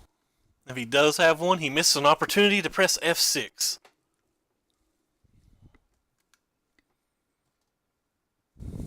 See? He missed an opportunity to press F6. That's shameful. You always press F6 when you can press F6.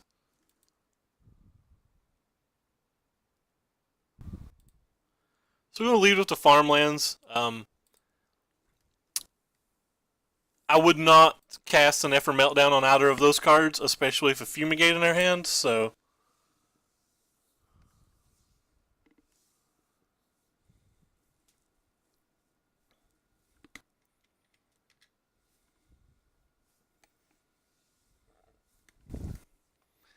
So Chandra is going to be a very hard card for us to beat. Us not having lands is very hard to beat.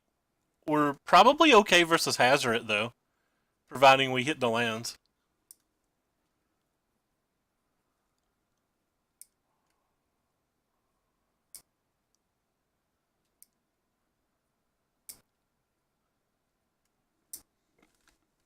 Really need him not to have a spell here, like not to have a creature here. Because if he has a creature here and we have to play the Gideon and tick it up, it's just too easy for him to play any spell and kill our Gideon, which is unfortunate. Do think it's still right to play the Gideon, though.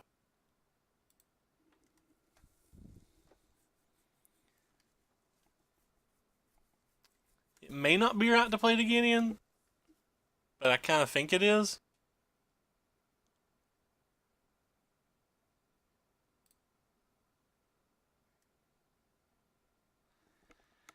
Uses the mana a little bit better, and it makes him playing a Hazoret that turn not great.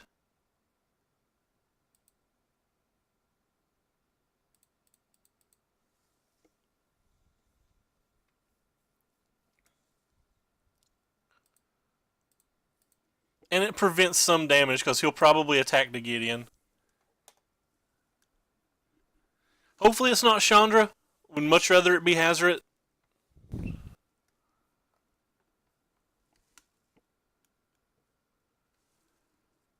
Basically, would much rather it be anything but Chandra.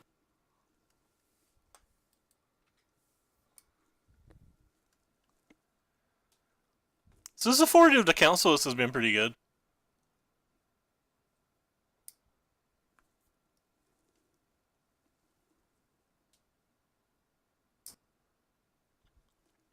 Yeah, wasn't Chandra, so that's good.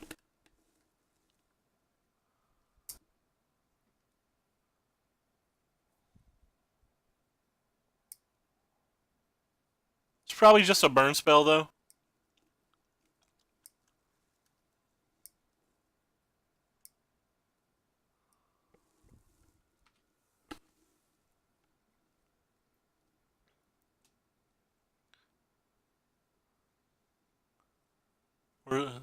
That's kind of weird. Oh, wow. Alright, then.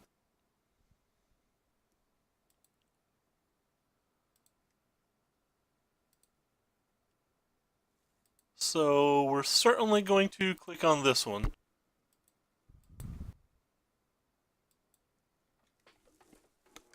which could be wrong. Probably is wrong.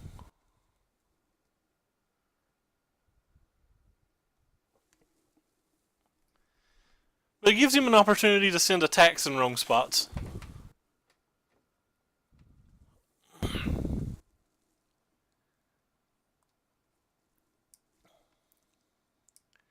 The Gideon's probably going to die this turn no matter what, though.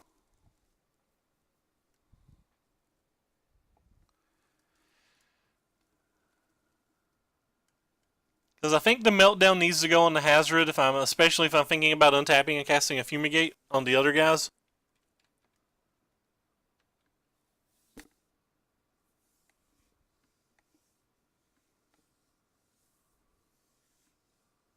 Opponent seems to have had a reasonable draw this game.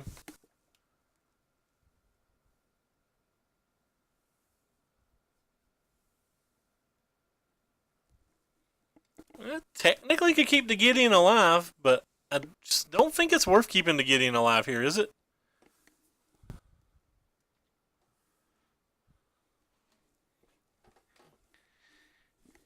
Keeping the Gideon alive here makes our Regal Caracals much, much worse because his Hazoret will just be able to block on falling turns and kill them. Whereas if we just throw an Effer Meltdown on the Hazoret and then like Fumigate or whatever, it makes the Caracals much, much, much better. And it makes the Hazoret much, much, much worse. So how much do I value the Gideon?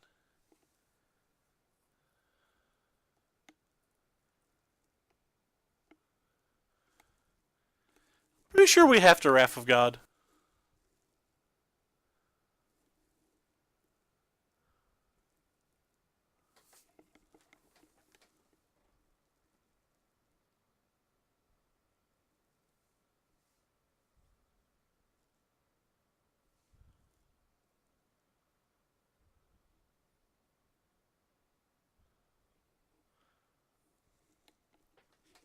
I think I like Meltdown, Hazoret, and Fumigate.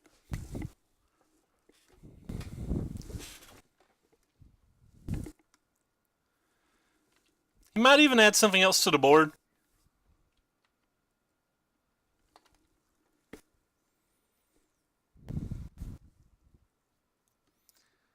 Like if he'd had a Lightning Strike or something, he would have probably just killed the Hazoret that way. I imagine he's going to add something else to the board if we make this play.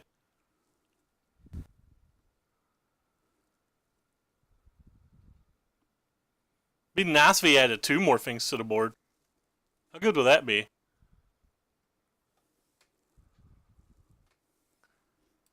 Alright, well, let's go ahead and melt down this thing.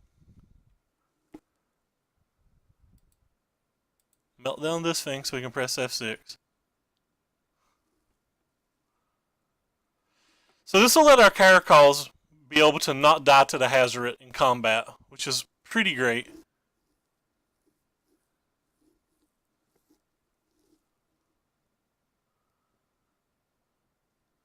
We're going to be over 20 life next turn.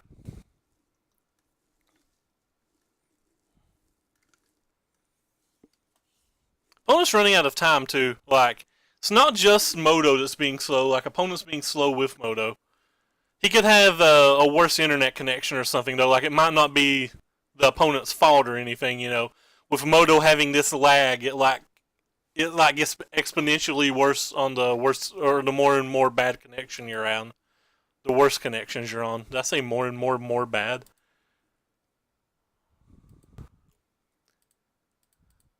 Just heard somebody get ice cream out of my freezer, and it makes me wonder why I'm not getting ice cream out of my freezer myself.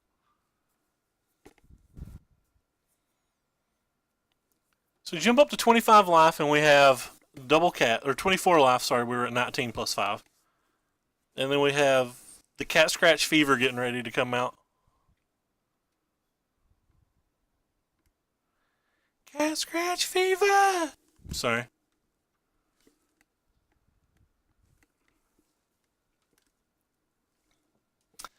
This little authority has been excelente. Alright, that's fine. We have a second meltdown for it. Should probably at least take one big crack from it because I doubt I'll block with a cat, but.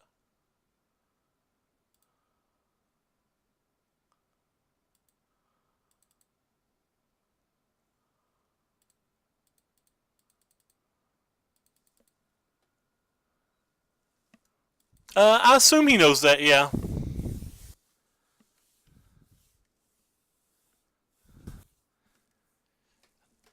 He also is down to 3 minutes and 30 seconds on his clock, right? So, like, maybe he thinks he doesn't have enough time to play a conservative game.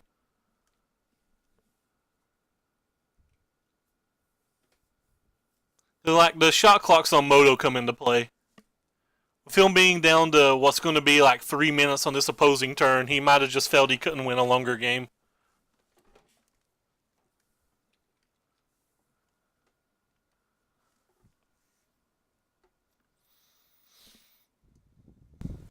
I'm not saying that's what went through his mind. I'm just saying maybe that's a possibility.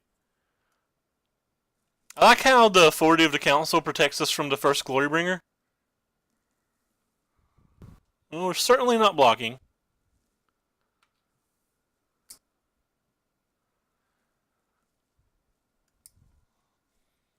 We technically have more damage on the table than he does, so there's no reason for us to block.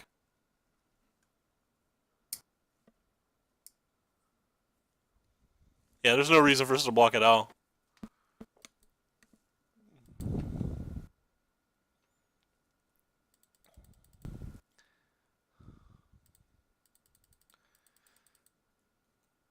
The casual attack for 10 lifelink now.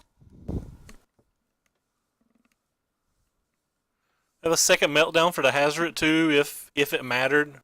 Like some of the red decks do sideboard in or do have Swelders in their sideboard, but I don't think they would sideboard in Swelder versus us.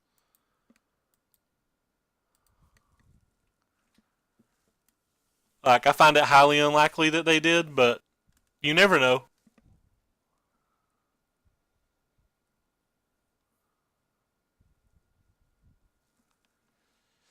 So you have 10 points of lifelink on the defense as well.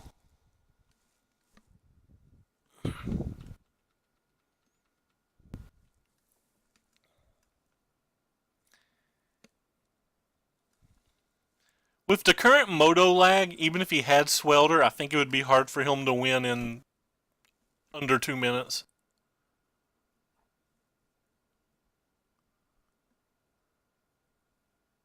Because Moto has been just very laggy today. Like, anybody who's watched my stream knows I'm not a slow player yet. We're going to the 2 hour mark and round 3's not even technically over yet.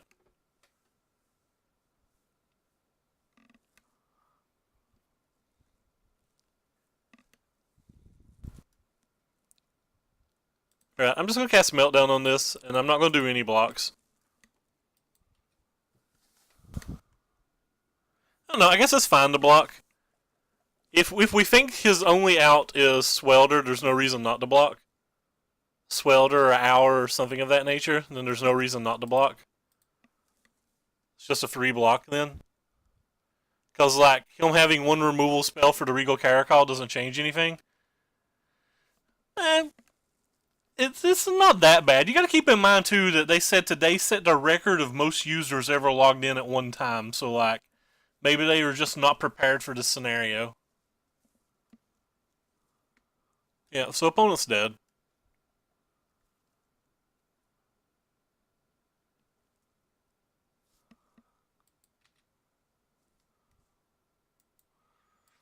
I kind of feel like we could probably cut approaches and just put in some wreckages and torrential gearhulks and potentially have a better deck. Anyway, so we're 2-1. We gotta win one out of the next 2 to acquire a pity chest.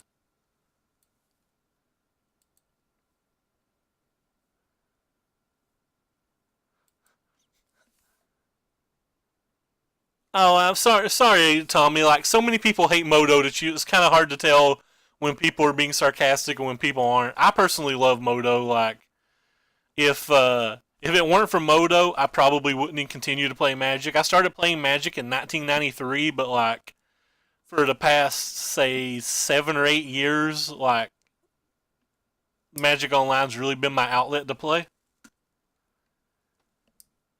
I'm pretty happy with the program, and I've also played all the other games too, right? Like I played World of Warcraft, I played Ultima Online, I played Hearthstone. Like Hearthstone doesn't have as many bugs, but like World of Warcraft and Ultima Online, which were big, giant earners, like had crippling bugs and like server bugs and like things that like actually ruined the gameplay experience. Now they fixed them quicker, but like especially on like release night, like Wrath of the Lich King or whatever, it took like 4 hours for some people to even log into the game on certain servers. So like I guess because I played all those other games that I give Modo a little more leeway than I should. So this hand's fine, but it's not great.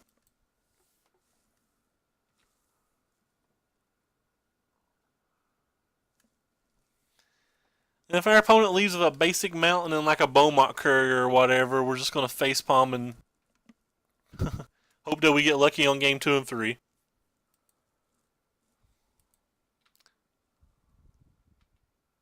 Another farmland. So I really think Search for Azcanta is a great card. Alright, so we're versus Temur, at least. The most threatening thing Temur can do on turn 2 is a Longtusk Cub. It's like I channeled it out.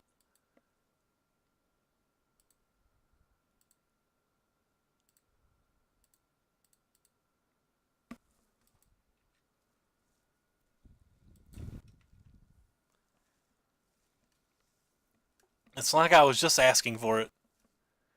So this card's pretty brutal early. It's the one card that can kill us before we can get to Fumigate.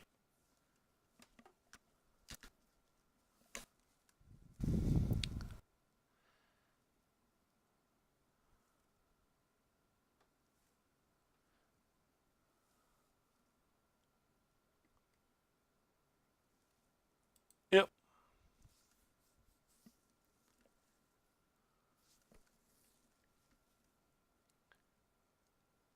They are little Gideons in the deck, though, and Effort Meltdowns, which do give us some tools to fight versus a Longtusk Cub.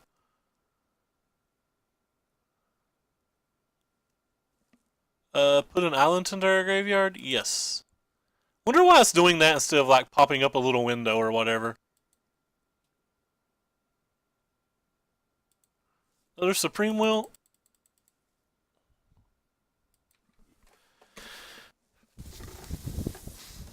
We could have Hieroglyph to try to find one of the four of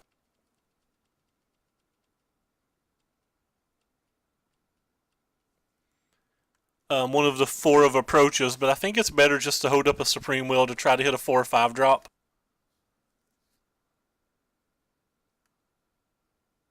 Larger than life. Okay. I guess we're just going to Supreme Will that.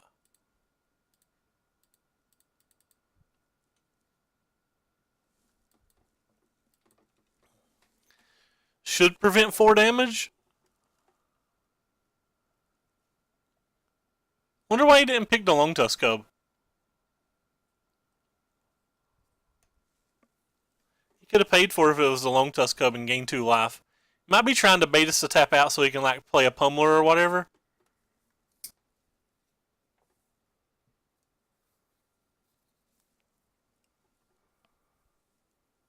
Okay, it's 10 damage down to dead on board next turn. So we kind of have to hit a cast out and hope that he doesn't have much more. The little Gideon would do it too.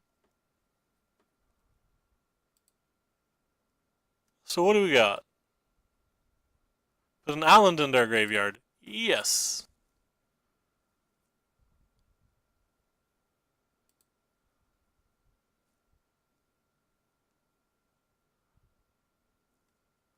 That is an opt. An opt is not what we want, friends.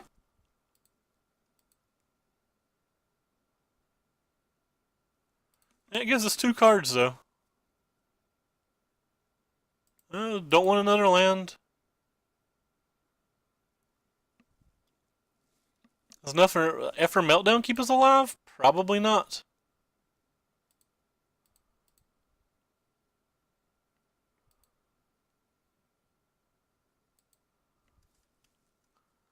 Still has 3 damage on board with 2 cards in hand, so it's probably not enough.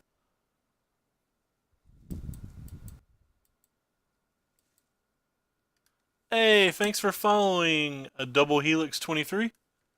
I appreciate it. So Pummeler used to be a fairly decent match because Blessed Alliance was so good. But I imagine it's not a great match anymore. I figure we're a slight underdog now. We could be more than a slight underdog, but I think we're at least a slight underdog. Alright, so we're just dead. Had 3 pump spells on to play. Generally enough.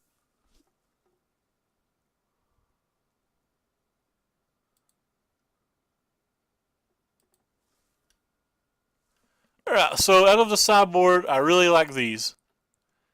Again, I generally cut most of the slower blue spells versus decks that clock like this. Actually, I even think Negate's better than Supreme Will, in a sense. I don't think the Meltdowns are particularly good either because of the the Blossoming Defenses and stuff, but they have so many 2-drops in their deck that it feels like you're almost required to keep them. The Search for Azcantas are probably too slow as well. I really want to sideboard in a second Negate, but with this particular build of the deck, I don't see anything that I like worse than a second Negate. It looks like we're playing versus Temur Pummeler. Showed us a larger than life in 2 of the improvised rampages or whatever it's called. Alright, well this hand would be good if we had white mana. This hand's fine. Obviously going to have to hit a lot of lands, but we have 1 Meltdown to try to give us enough turns to get to a Fumigate. I'm not keeping any card that's not a land.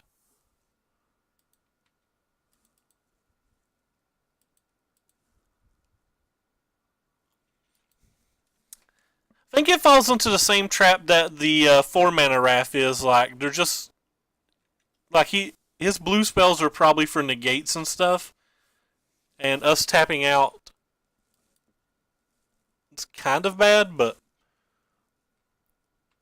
it wouldn't be that bad of a card here. I don't know how good it would be, but it wouldn't be that bad. Generally, 1 Wrath's enough.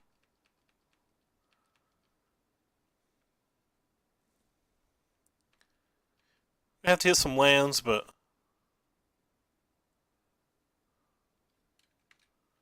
I'm not going to cast a Meltdown on that.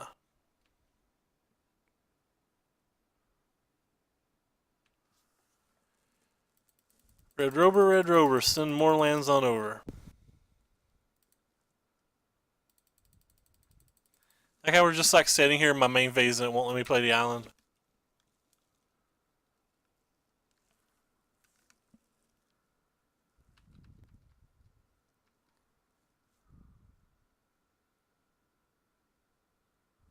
I sideboard out all my pump versus control decks anyway. Like, my game plan versus the control decks isn't to pump something. It's to like go wide and beat them with planeswalkers and stuff when we're playing Pummeler anyway.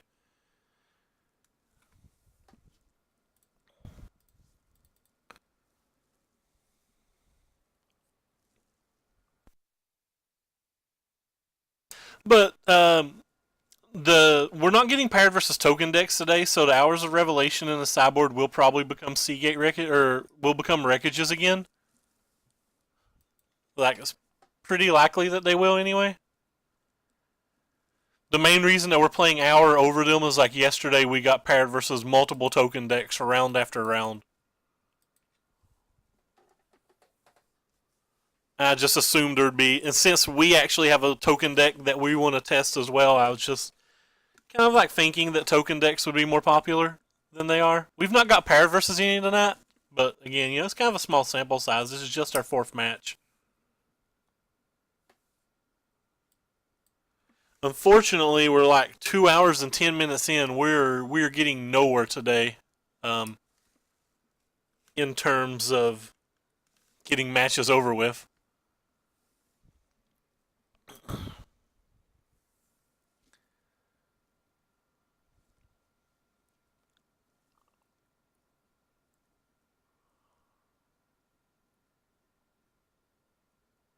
Uh,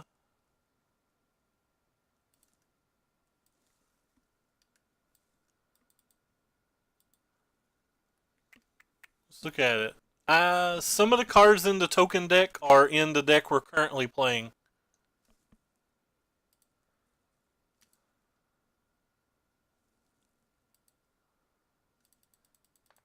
We didn't leave up mana to stop a Fumigate unless he has Invasive Surgery. Is that a legal magic card? I think that's probably in Kala. That's not. That's a Delirium card, so it had to rotate, right? So like it's not legal.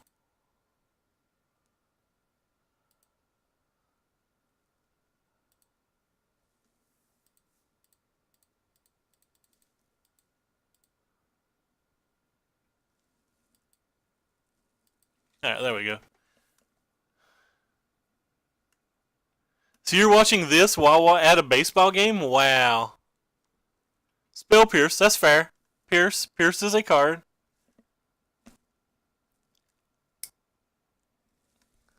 Good call on the Pierce, by the way.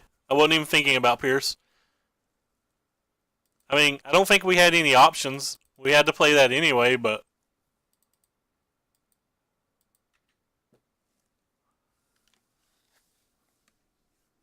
I had forgot about it.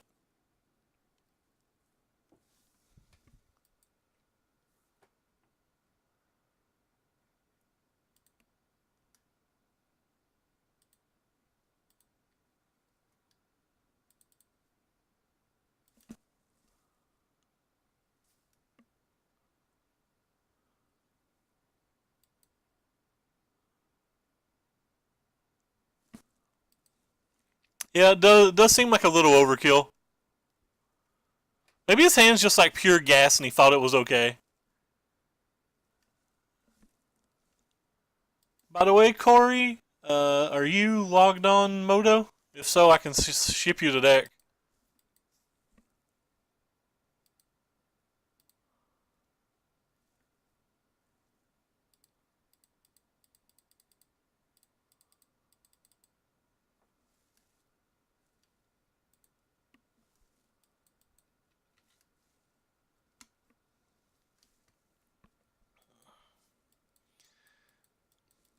Uncaged Fury isn't a card anymore, so I doubt that we can lose without him having a counterspell.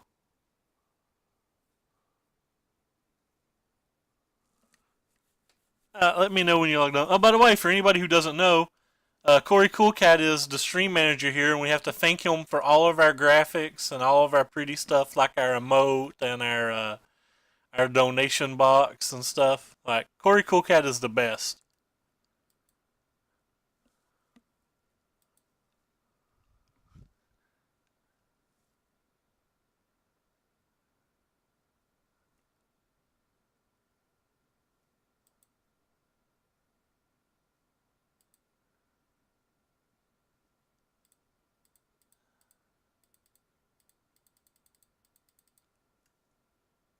If he's got a spell pierce, we're sad, but he didn't have it earlier. Alright, moving on to the next game. So, game 3 versus them.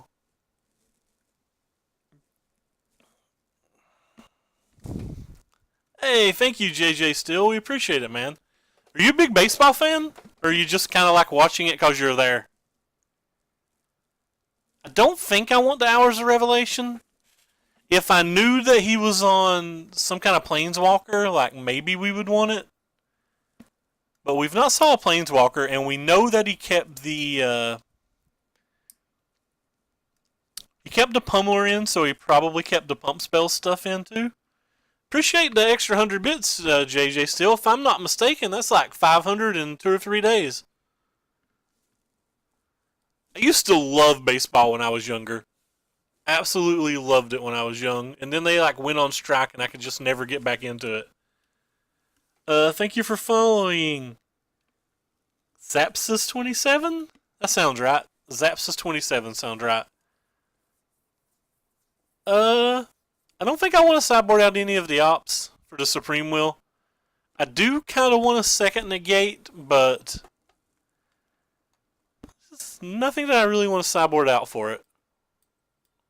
I'll try siding boarding one of the ops out.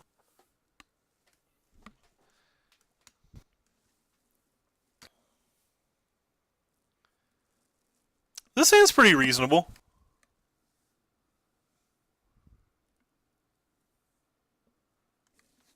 If there's more pure control decks, Dovin's a playable Magic card, but like it's probably not needed. It's probably win more. Like this deck wins pretty decently versus control in general.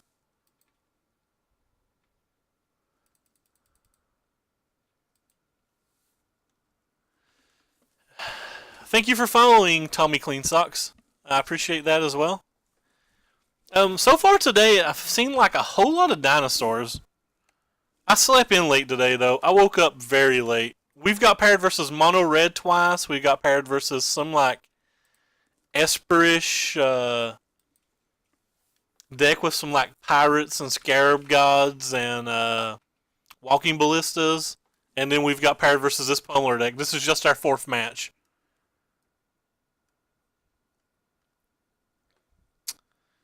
So I'm pretty sure I'm willing to ever melt down anything displayed here. Certainly willing to ever melt down that. Oh, yeah. A format of Planeswalker is pretty good right now. Planeswalkers are going to be a little better than normal, I think, this format.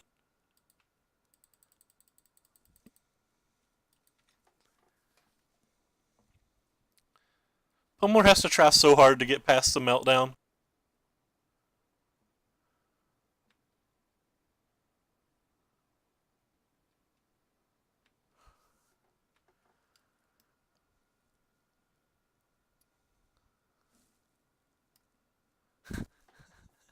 I think you've just picked what movie I'm going to watch this evening. I think I'm going to join you on the Jurassic Park.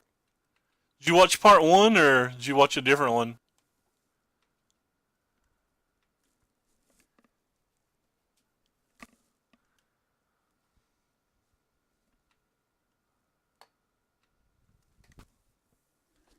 Kinda just want to cycle this thing. I kind of want Negate and I kind of want Fumigate. It's kind of interesting. I think we're going to take the Fumigate.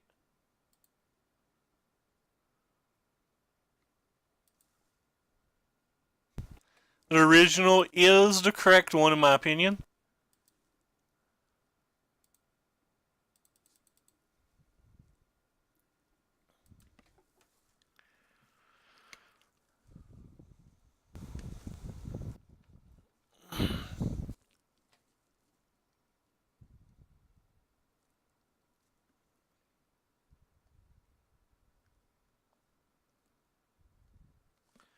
I do agree that I think Glimmer is better.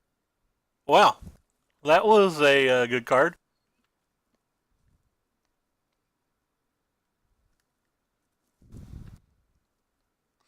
We do not play any limited here. We only do constructed. Unfortunately, my budget doesn't allow me to play limited. And because my budget doesn't allow me to play limited, I'm not very good at limited either. We'll probably play some Innistrad flashback drafts. I think they start next month? Question mark. Like that's the last limited format I really played a lot of.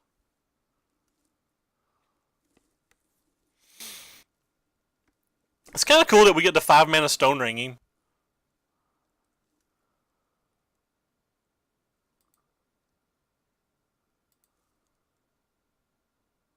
It's fun though. Like I love limited, but kind of live on a budget here, so.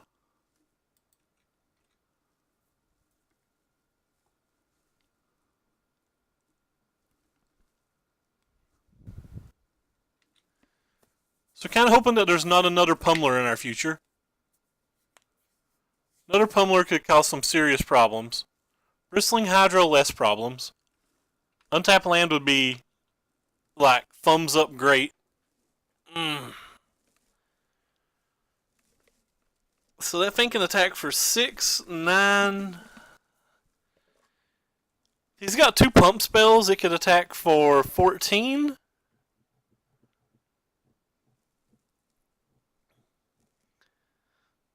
Is it bad that I kind of almost want to opt to see if I hit a land?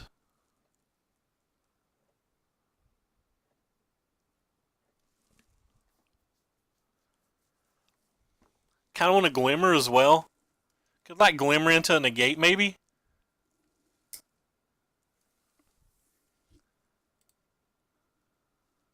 I think we're going to Glimmer. Like I just really want the land. Alright, we'll keep both.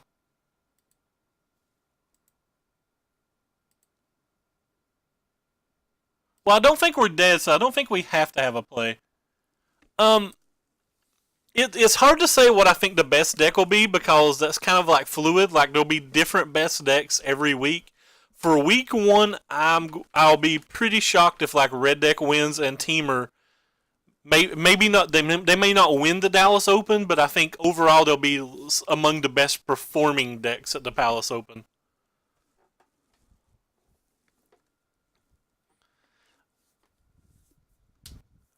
That's for week 1 anyway.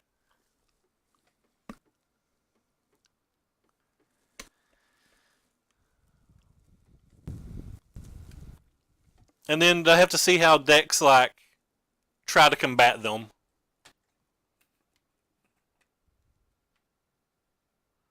So you can get an extra point of damage off the Hydra now if he wants. Okay.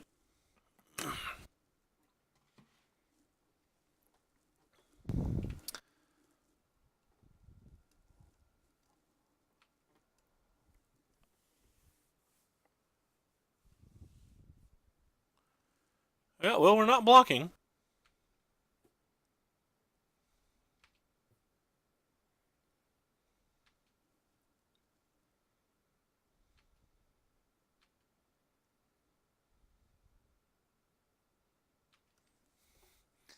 So what's Living to Dream here? Living to Dream's finding an untapped land and a Fumigate, right? Step 1.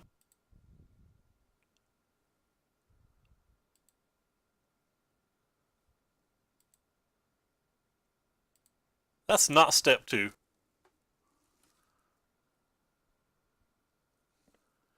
I don't think I just want to play into a negate, so maybe it's okay just to play the Caracal. Gives us 7 points of block, right? I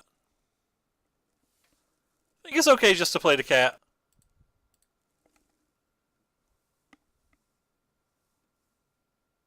Could we go ahead and censor just to see if we find a land here?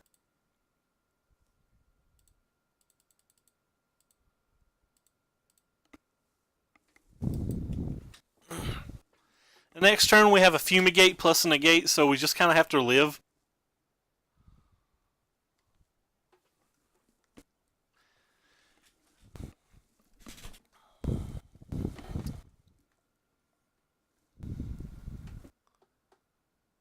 If I was going to the Open, I'd probably be playing a Teamer deck that was kind of focused a little bit more on beating Mono Red.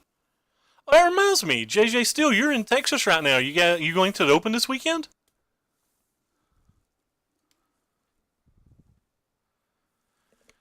Alright, so we know that we're going to cast Fumigate next turn anyway. So this is going to attack for 5, 6, 7. If he has double thing to give it +4, +4, and +4, +4, that's 7, 11, 14. So like we could technically just throw the cats in front of it. That seems fine to me. It makes him use a spell out of his hand probably. Yeah, I believe I'm going to block. I think I'm going to block with Hydrofall. I don't think we're dead no matter what, and like maybe we don't have to play the Fumigate if we do this. Like if he doesn't have a way to kill multiple of our threats, like we might not even have to play the Fumigate. We may be able to just play Approach.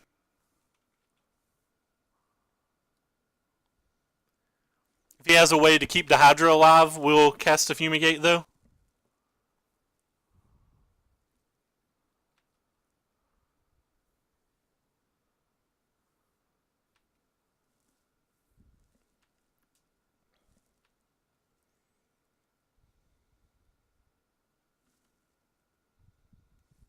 Wow, he's going to play another creature for us?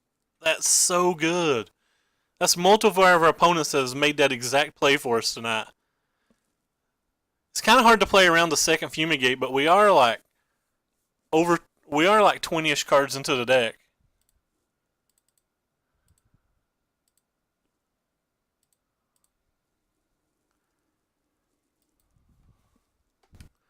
Work Wednesday, Thursday, Saturday, and Sunday. The only weekend I'm scheduled to work. Well, that is very poor luck, friend. That is just very poor luck.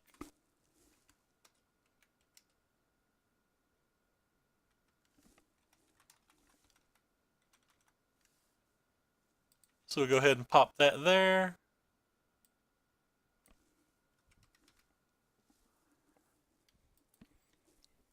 So we have all sorts of goodies in our hand.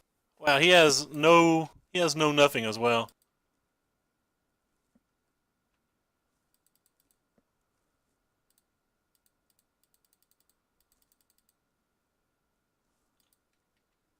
So we'll go ahead and put 7 down there so we don't forget. I didn't even know that was going on until a couple of weeks. Yeah, that's fair. I have a problem keeping up with things too. I do think the Pummeler deck's still viable. I've had a personal weakness to the mono red deck with it. I've not found a good way to beat the mono red decks while also being able to beat the blue red decks. This was at the beginning of last season when blue red was a lot more popular. However, that being said, blue red's less popular now.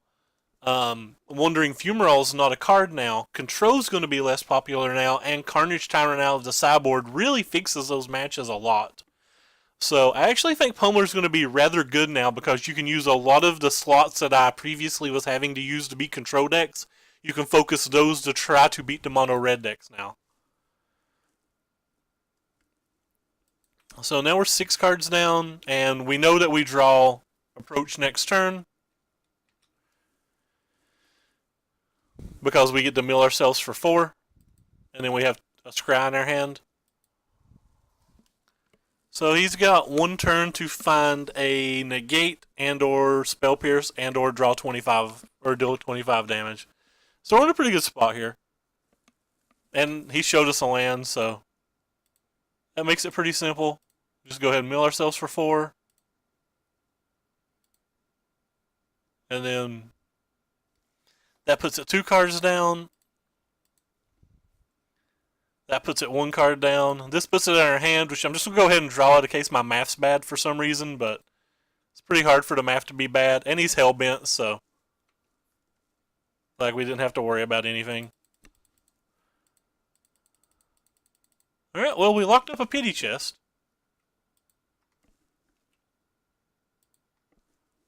3-1 with no approach.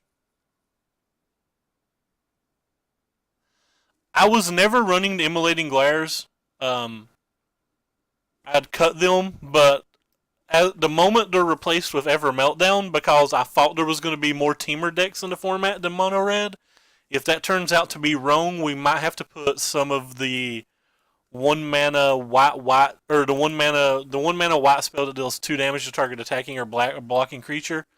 But as of right now, this is what we've replaced it with. And these revelations are currently in the sideboard because I was afraid there was going to be a lot of token decks. However, we've not got paired versus any, and Wreckage is probably a better card overall. Revelation was just me trying to get a particular meta. A lot of the chat today has been straight telling me that I need to have the Wreckage in the main deck. I'm not sure that I agree with that, but it's something to think about.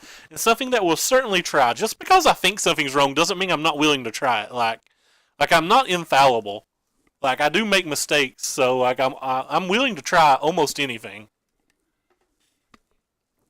But this was just our first build. You know, these are our first 5 matches, etc. Anyway, so I guess it's time to advertise. I've not done any of that tonight. If you like what you're seeing here, please give us a follow.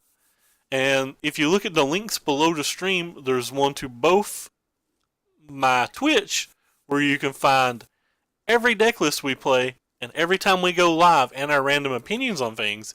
And you can also find a link to my YouTube, where you can find every stream, some additional non-streamed content, and if you're watching from the YouTube, remember you can find a link to the deck list, the Twitter, and the Twitch chat in every video. Alright, so we're 3-1 versus Gregory J3. I wonder if that means he's a judge level 3 or whatever. I think this hand's good enough to keep on the play. I'd probably keep it on the draw as well. On the play, I think it's considerably better. Yeah, that's kind of my feeling, Quad. I don't think I need it, but like I said, I could very well be wrong. Like, maybe I do need it. And it's something I'm willing to try. Like, I was explaining my thought process earlier about it and why I don't think I need them. And then, like, some dude got mad at me and told me that he didn't want to listen to my mindless drivel anymore, which I guess I do babble a lot, but, like, you know, like, I'm willing to try it. Like, I could very well be wrong. I know I'm very weak to mono red, and, like, it's probably good versus mono red. Like, it's one way to deal with a Hazoret. It's one way to deal with Kenras. But another reason that I don't want it is I don't think I need it at all to beat the Teamer decks. Or the black-green decks, which is kind of more what I'm wanting to play versus when I play this deck.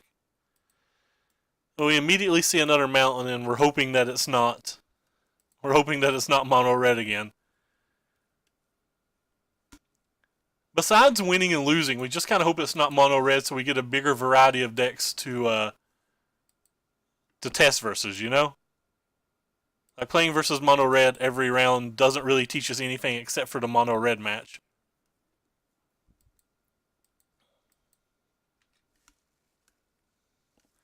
Thank you, Quad. I don't know if that's true, but I appreciate it. Alright, when I see the second mountain, I'm just assuming it's mono red now. And they didn't have a 2-drop, though. Our experiment with mono red over the past... we played mono red from Wednesday to Friday, and we ended up going 33-8 with it, which is a little over 80%. Which is pretty nice. Like, mono red's certainly a very strong deck. Thank you for following Zist? Zast? Zast. Zast sounds right.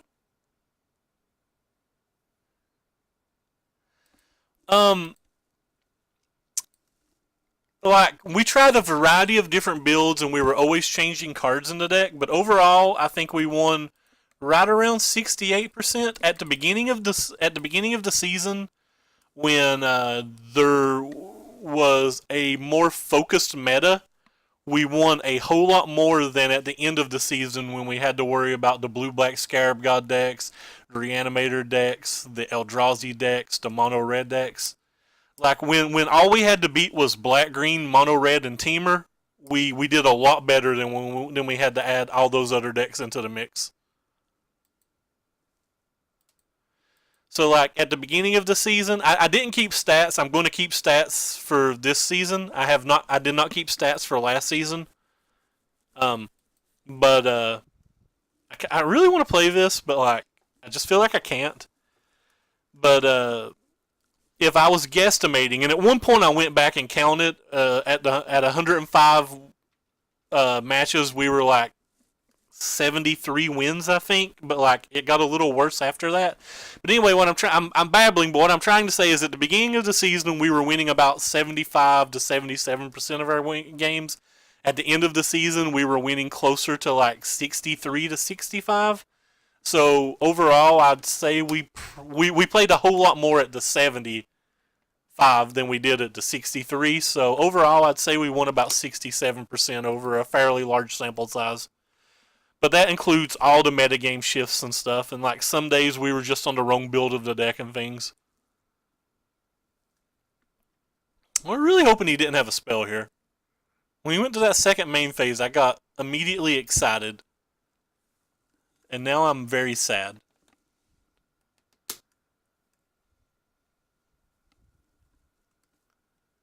But yeah, so I babbled a lot to say that the deck seemed like it was above average.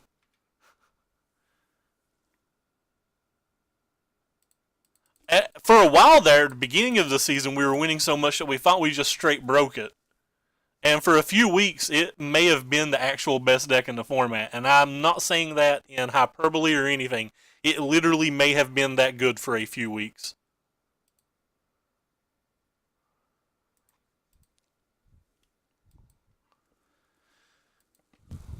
So now we can play the Azcanta while holding up Supreme Verdict mana, which makes all the boys come to the yard.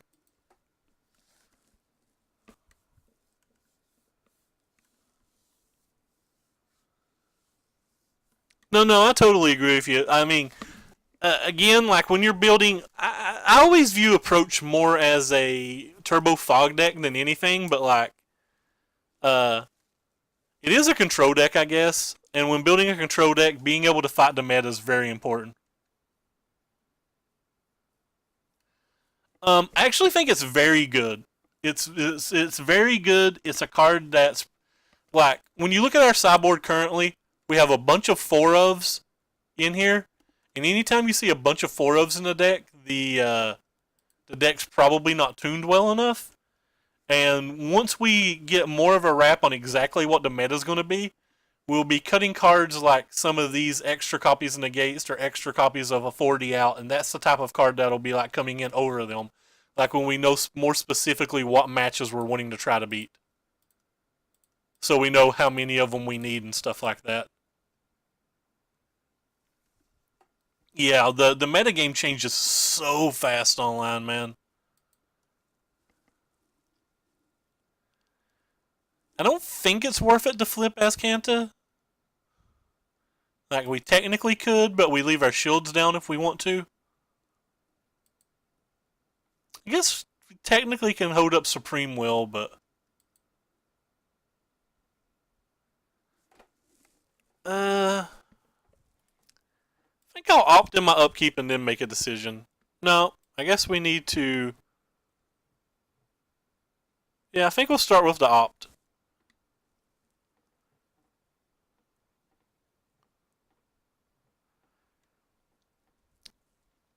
Do I want another land? Probably. So if I'm taking the land, it's probably okay to cycle and flip, but I think I'd still rather just draw two. Alright, we'll take the land. And we will not flip the Azcanta this turn. It's going to get to flip next turn if we want it to anyway, so... Put a Glimmer of a Genius in our yard? No thanks.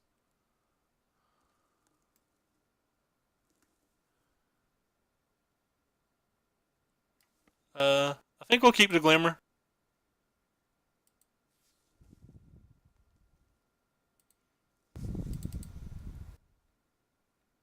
I probably won't play any Pro Tour qualifier online because I don't have the budget to go to a Pro Tour anyway. I don't really have the budget to play the qualifiers. They're kind of expensive with low prize payouts. I doubt I would do well. I'm not a very good player, and Magic Online Pro Tours are not soft. Like, they are pretty hard formats, or pretty hard pools. But beyond that, even if I qualified for the Pro Tour, I probably wouldn't go to it. Like I'm kind of unhealthy and stuff, so say I had infinite money and things of that nature, like, I probably still would not go. Like, I can't imagine getting on a plane for any reason in the entire world. I just cannot imagine that.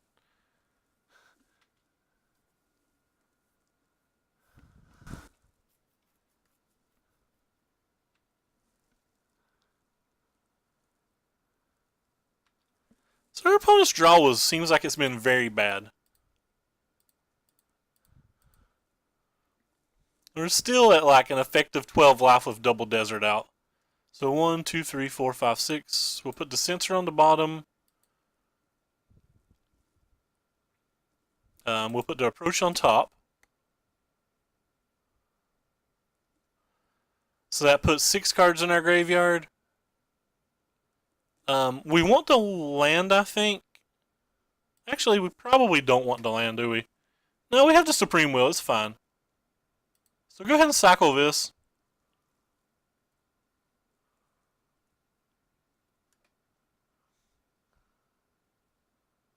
Yeah, that's true, but for like a 10 round events or whatever, like they only paid down to the top 32 or whatever, right?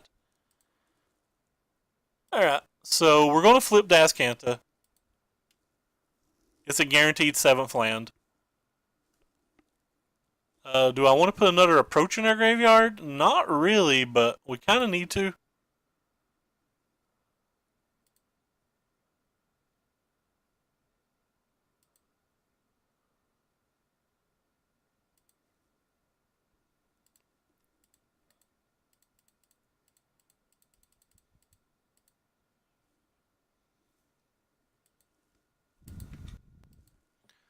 So we have multiple ways to make sure he only gets 2 more attack steps.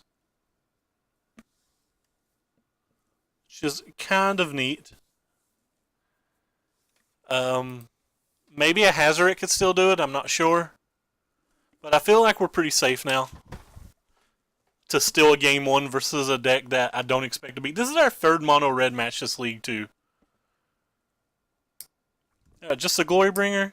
So it attacks us down to 9. I can't think of anything. Or it attacks us down to 19, and then we lose 5 more next turn down to 14. Can't think of any combination of cards that's going to deal 14 damage to us.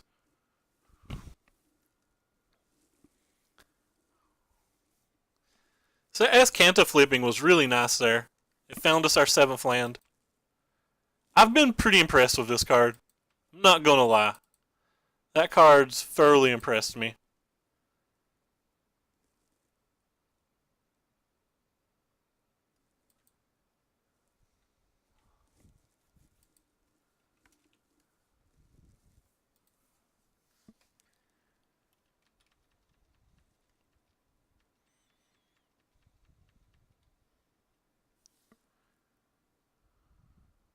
Good to see what he has here. Shock short.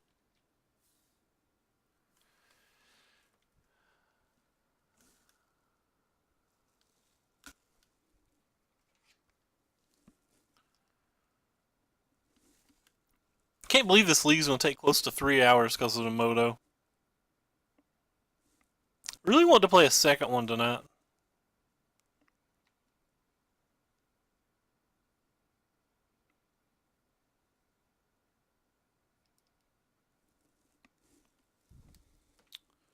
Alright, so we'll go down to 11.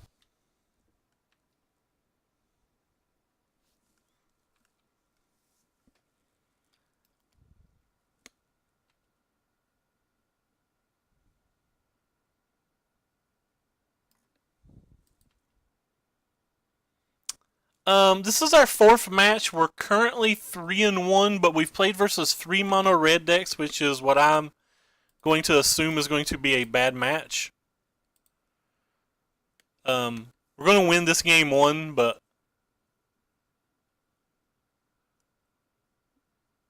nah, I feel like I had to guarantee the land. So any order, and this finds us our approach. We know our approach is in the top. Wait, what? Can I not use that? Why can't I use that? One second here. Maybe this card's not as good as I thought it was. I can't tap it for mana or anything. Oh, there we go. So you have to tap it first? Okay. I was going to say, like, maybe this card doesn't do what I thought it did, and I was about to get really annoyed. Like, it was grayed out. That was just odd. I was about to get livid. We would have been okay. We had double censor, so we were going to draw it anyway. Or sorry, we had double cycler, so we would have drawn it anyway. So, like, it wouldn't have affected this game, but, like, oh boy, that would have annoyed me. That would have annoyed me very badly because I'm in love with this card. For a second, I thought I'd read the card wrong. I was like, what in the heck? I was like, does this not do what I think it does?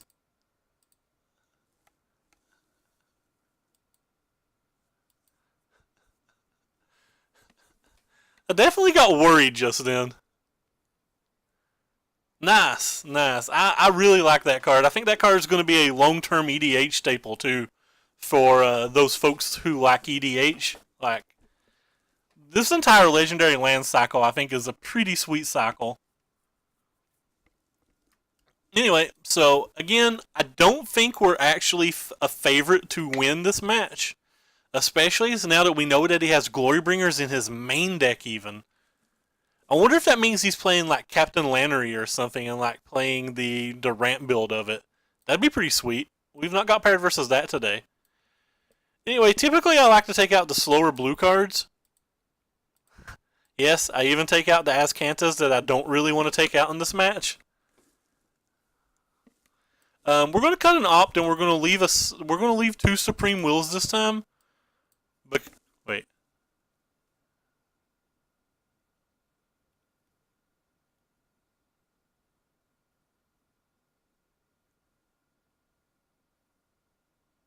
Oh, really? I did not know that at all. I had no idea on that. Like the card doesn't read like that, right? The card reads at the beginning of your upkeep, look at the top card of your library, you may put it into the graveyard. Then if you have 7 or more. So like I guess if you choose no, okay, fair. Thank you, Magician. That's really nice to know.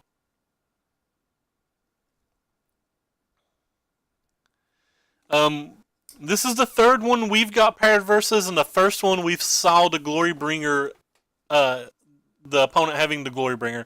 That doesn't mean that they weren't playing it. I'm just saying like this is the first guy that we've saw play it. I usually like to cut out 1 Fumigate in these matches because I feel like I never want to draw 2. I'll probably put that third approach back in, or the fourth approach I'll probably put back in on the play, but like, I'm just trying a few experimental sideboard things here.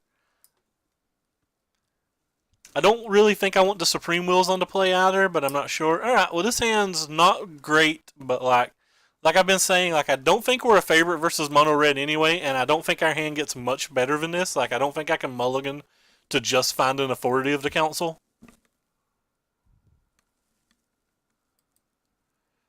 Okay, that's fair. Again, that's very nice to know, and I appreciate you guys alerting me to that.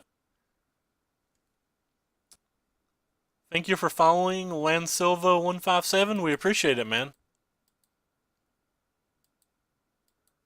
Yeah, I guess MTGO bot's not updated yet.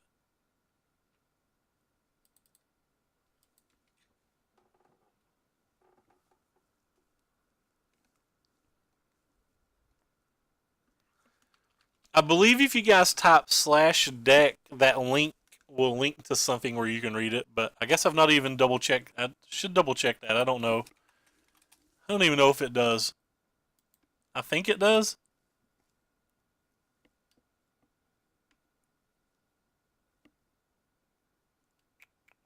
Yeah, it does. It's readable in there. Alright, anyway, so throw that back up and then player opt. So these little cards are really hard for us to beat. We certainly don't want another land.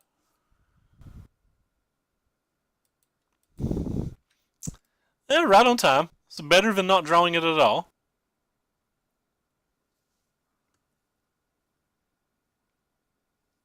I also cut one hieroglyph, but I added 3 ops.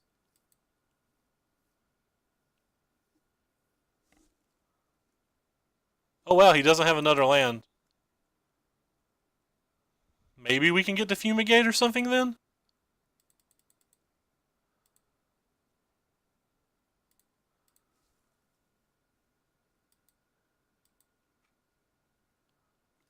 I mean, OP Magician's probably right. He's literally copy and pasting this, it seems. It makes perfect sense. I appreciate the heads up.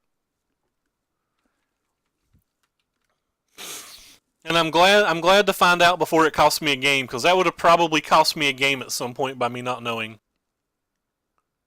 Yep. I thought it was a copy paste. I highly appreciate that.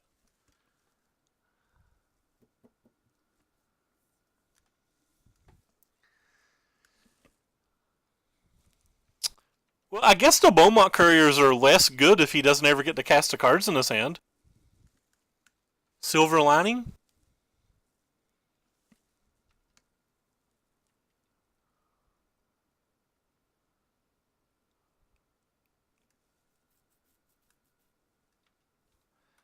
So hopefully he sideboarded out the shocks like I normally do. So we'll put that on the bottom too. And for Meltdown, it's not a terrible one. It's going to help us prevent some damage.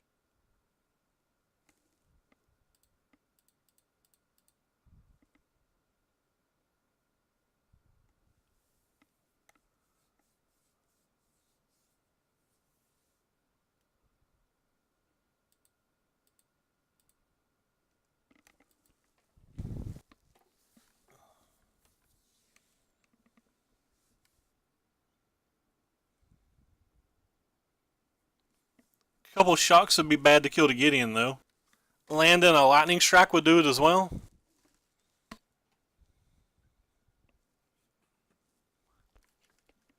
But even if it just prevents 4 damage, preventing 4 damage is kind of nice, especially when our opponent's obviously mana screwed.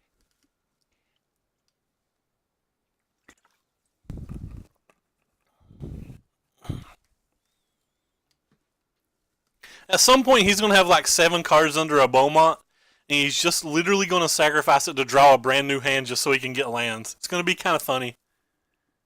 I mean, kind of, yeah, funny seems about right. Oh wow, he went to my head with it.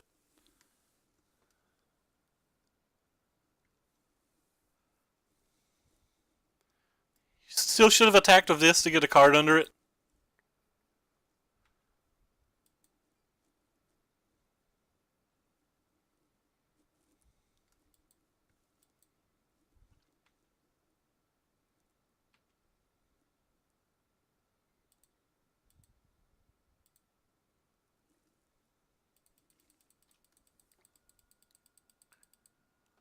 Um, I tried to tune this deck a little bit more for beating an open meta and being a little bit weaker versus like the mono red decks with the gods and stuff.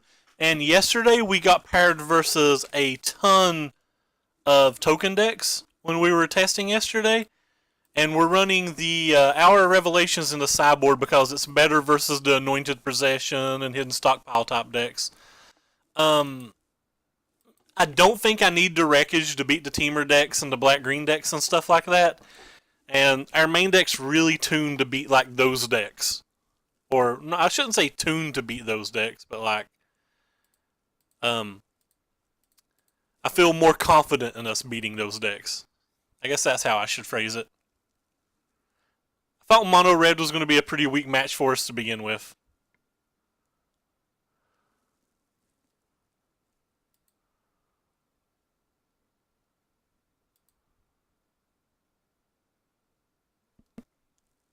I guess we just throw a Meltdown on if it comes at us.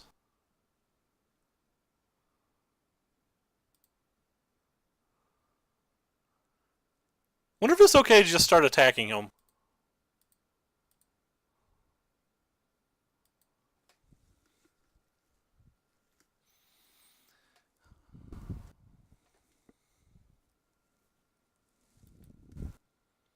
Probably don't need to bother with that. Probably just want to keep ticking up so no damage gets dealt. And hope that we hit a Fumigate very soon.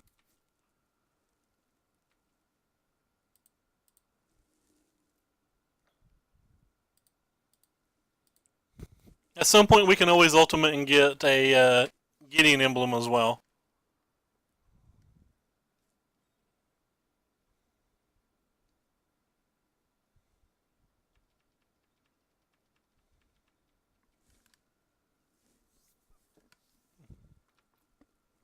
But this game wasn't particularly interesting. Like, we've not won it yet, but even if we lose, it's still not particularly interesting. There's been no real decision tree from either player.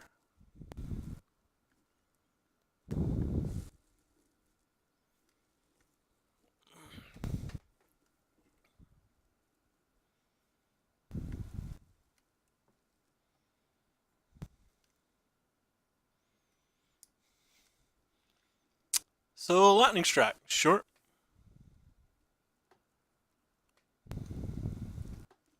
Might be getting us a Gideon emblem.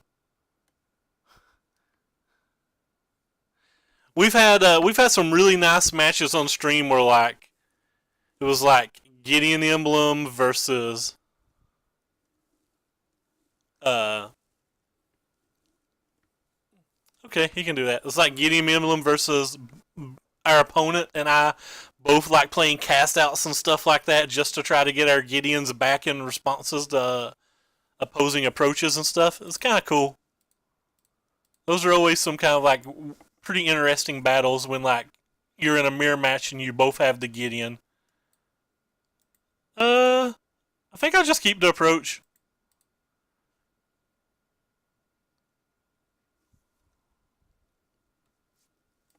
Drawing double approach is always pretty decent.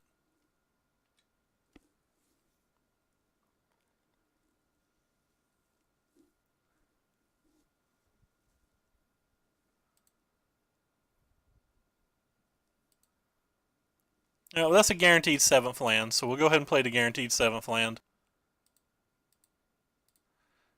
And we'll make him at least use 2 more spells on killing the Gideon if he wants. Yeah, I'm not sure why he hit Gideon with that lightning strike too. If he'd hit me, I might have actually censored the shock. If he'd like lightning struck and shocked me, but I guess he's realizing at this point that it's going to be awfully hard to beat Gideon. Or as one of our stream viewers likes to call him, Little Chad. Alright. Well, we can do nothing about you. He done damage to me with that one.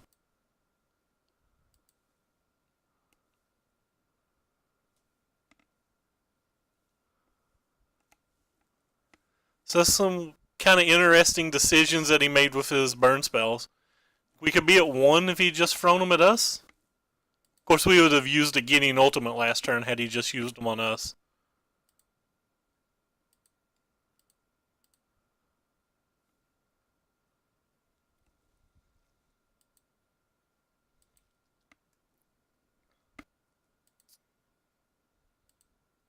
Alright, well, we're just going to Gideon ultimate here. I can't think of anything that would have dealt 13 damage to us anyway, but it seems just a little bit safer when we know we just have to get to an untapped step to win. An untapped step to win. Man, I stuttered pretty badly just then.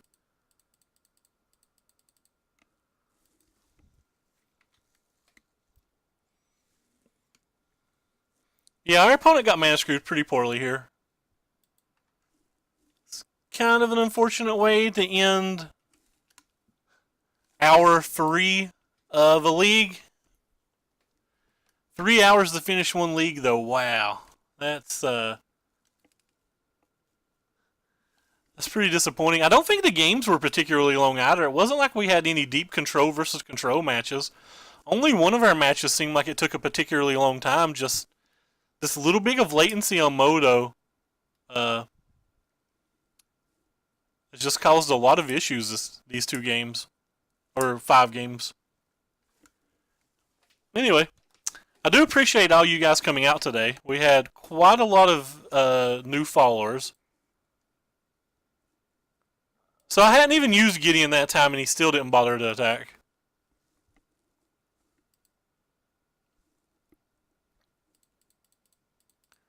I guess he knows the writings on the wall. Maybe he's just a little bit tilted that he got mana screwed or whatever. Anyway, as I was trying to say, I appreciate all you guys coming out today. Thank you for following Jammin' Wed. Seems like you stopped in right at the wrong time, as our league is over. We went 4-1.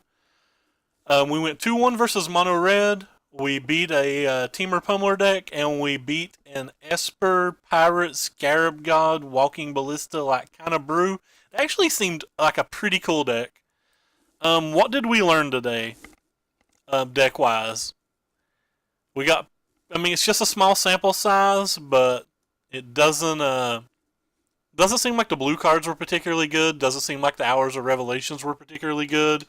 The Azcanta was great, but it's not good versus the mono red decks. An opponent had a treasure map, which seemed like it may just be better than like the extra defeat or whatever versus control in the sideboard. Versus all these mono red decks, maybe we want some Seagate Wreckages into 75. I definitely missed having the 4th cast out in the main deck. Other than that, it seemed pretty good. The ops were very good. Nefer Meltdowns were kind of disappointing. Yeah, that's what I'm saying. Like it was a bad sample size. I just like to give a small little wrap up for people. Thank you for following OP Magician.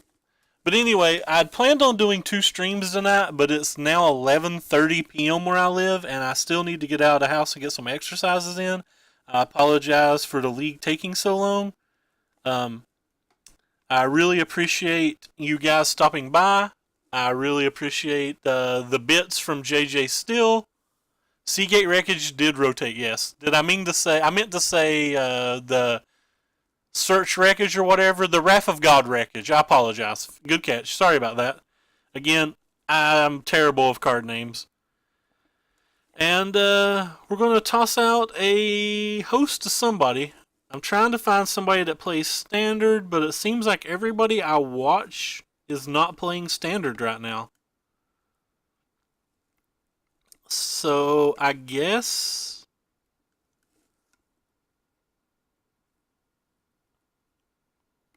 Thundermo's got 400 people. Fermatic Compass, it seems a little bit too slow for Standard, but it's a fairly powerful card. Settle the Wreckage. I'm sorry, guys. I'm sorry about that. Alright, so I guess we'll host Thundermo then. He's on a Dino deck. Doesn't really need to host. He's got 400 people today. But he's a pretty interesting stream, and he lets me play the cat song, or he lets me play the duck song. So anyway, take care, everybody. I'll be back tomorrow because I stream every day. And make sure you follow if you like what you see, and click the links to both my Twitter and my YouTube and follow down below. Thanks, everybody.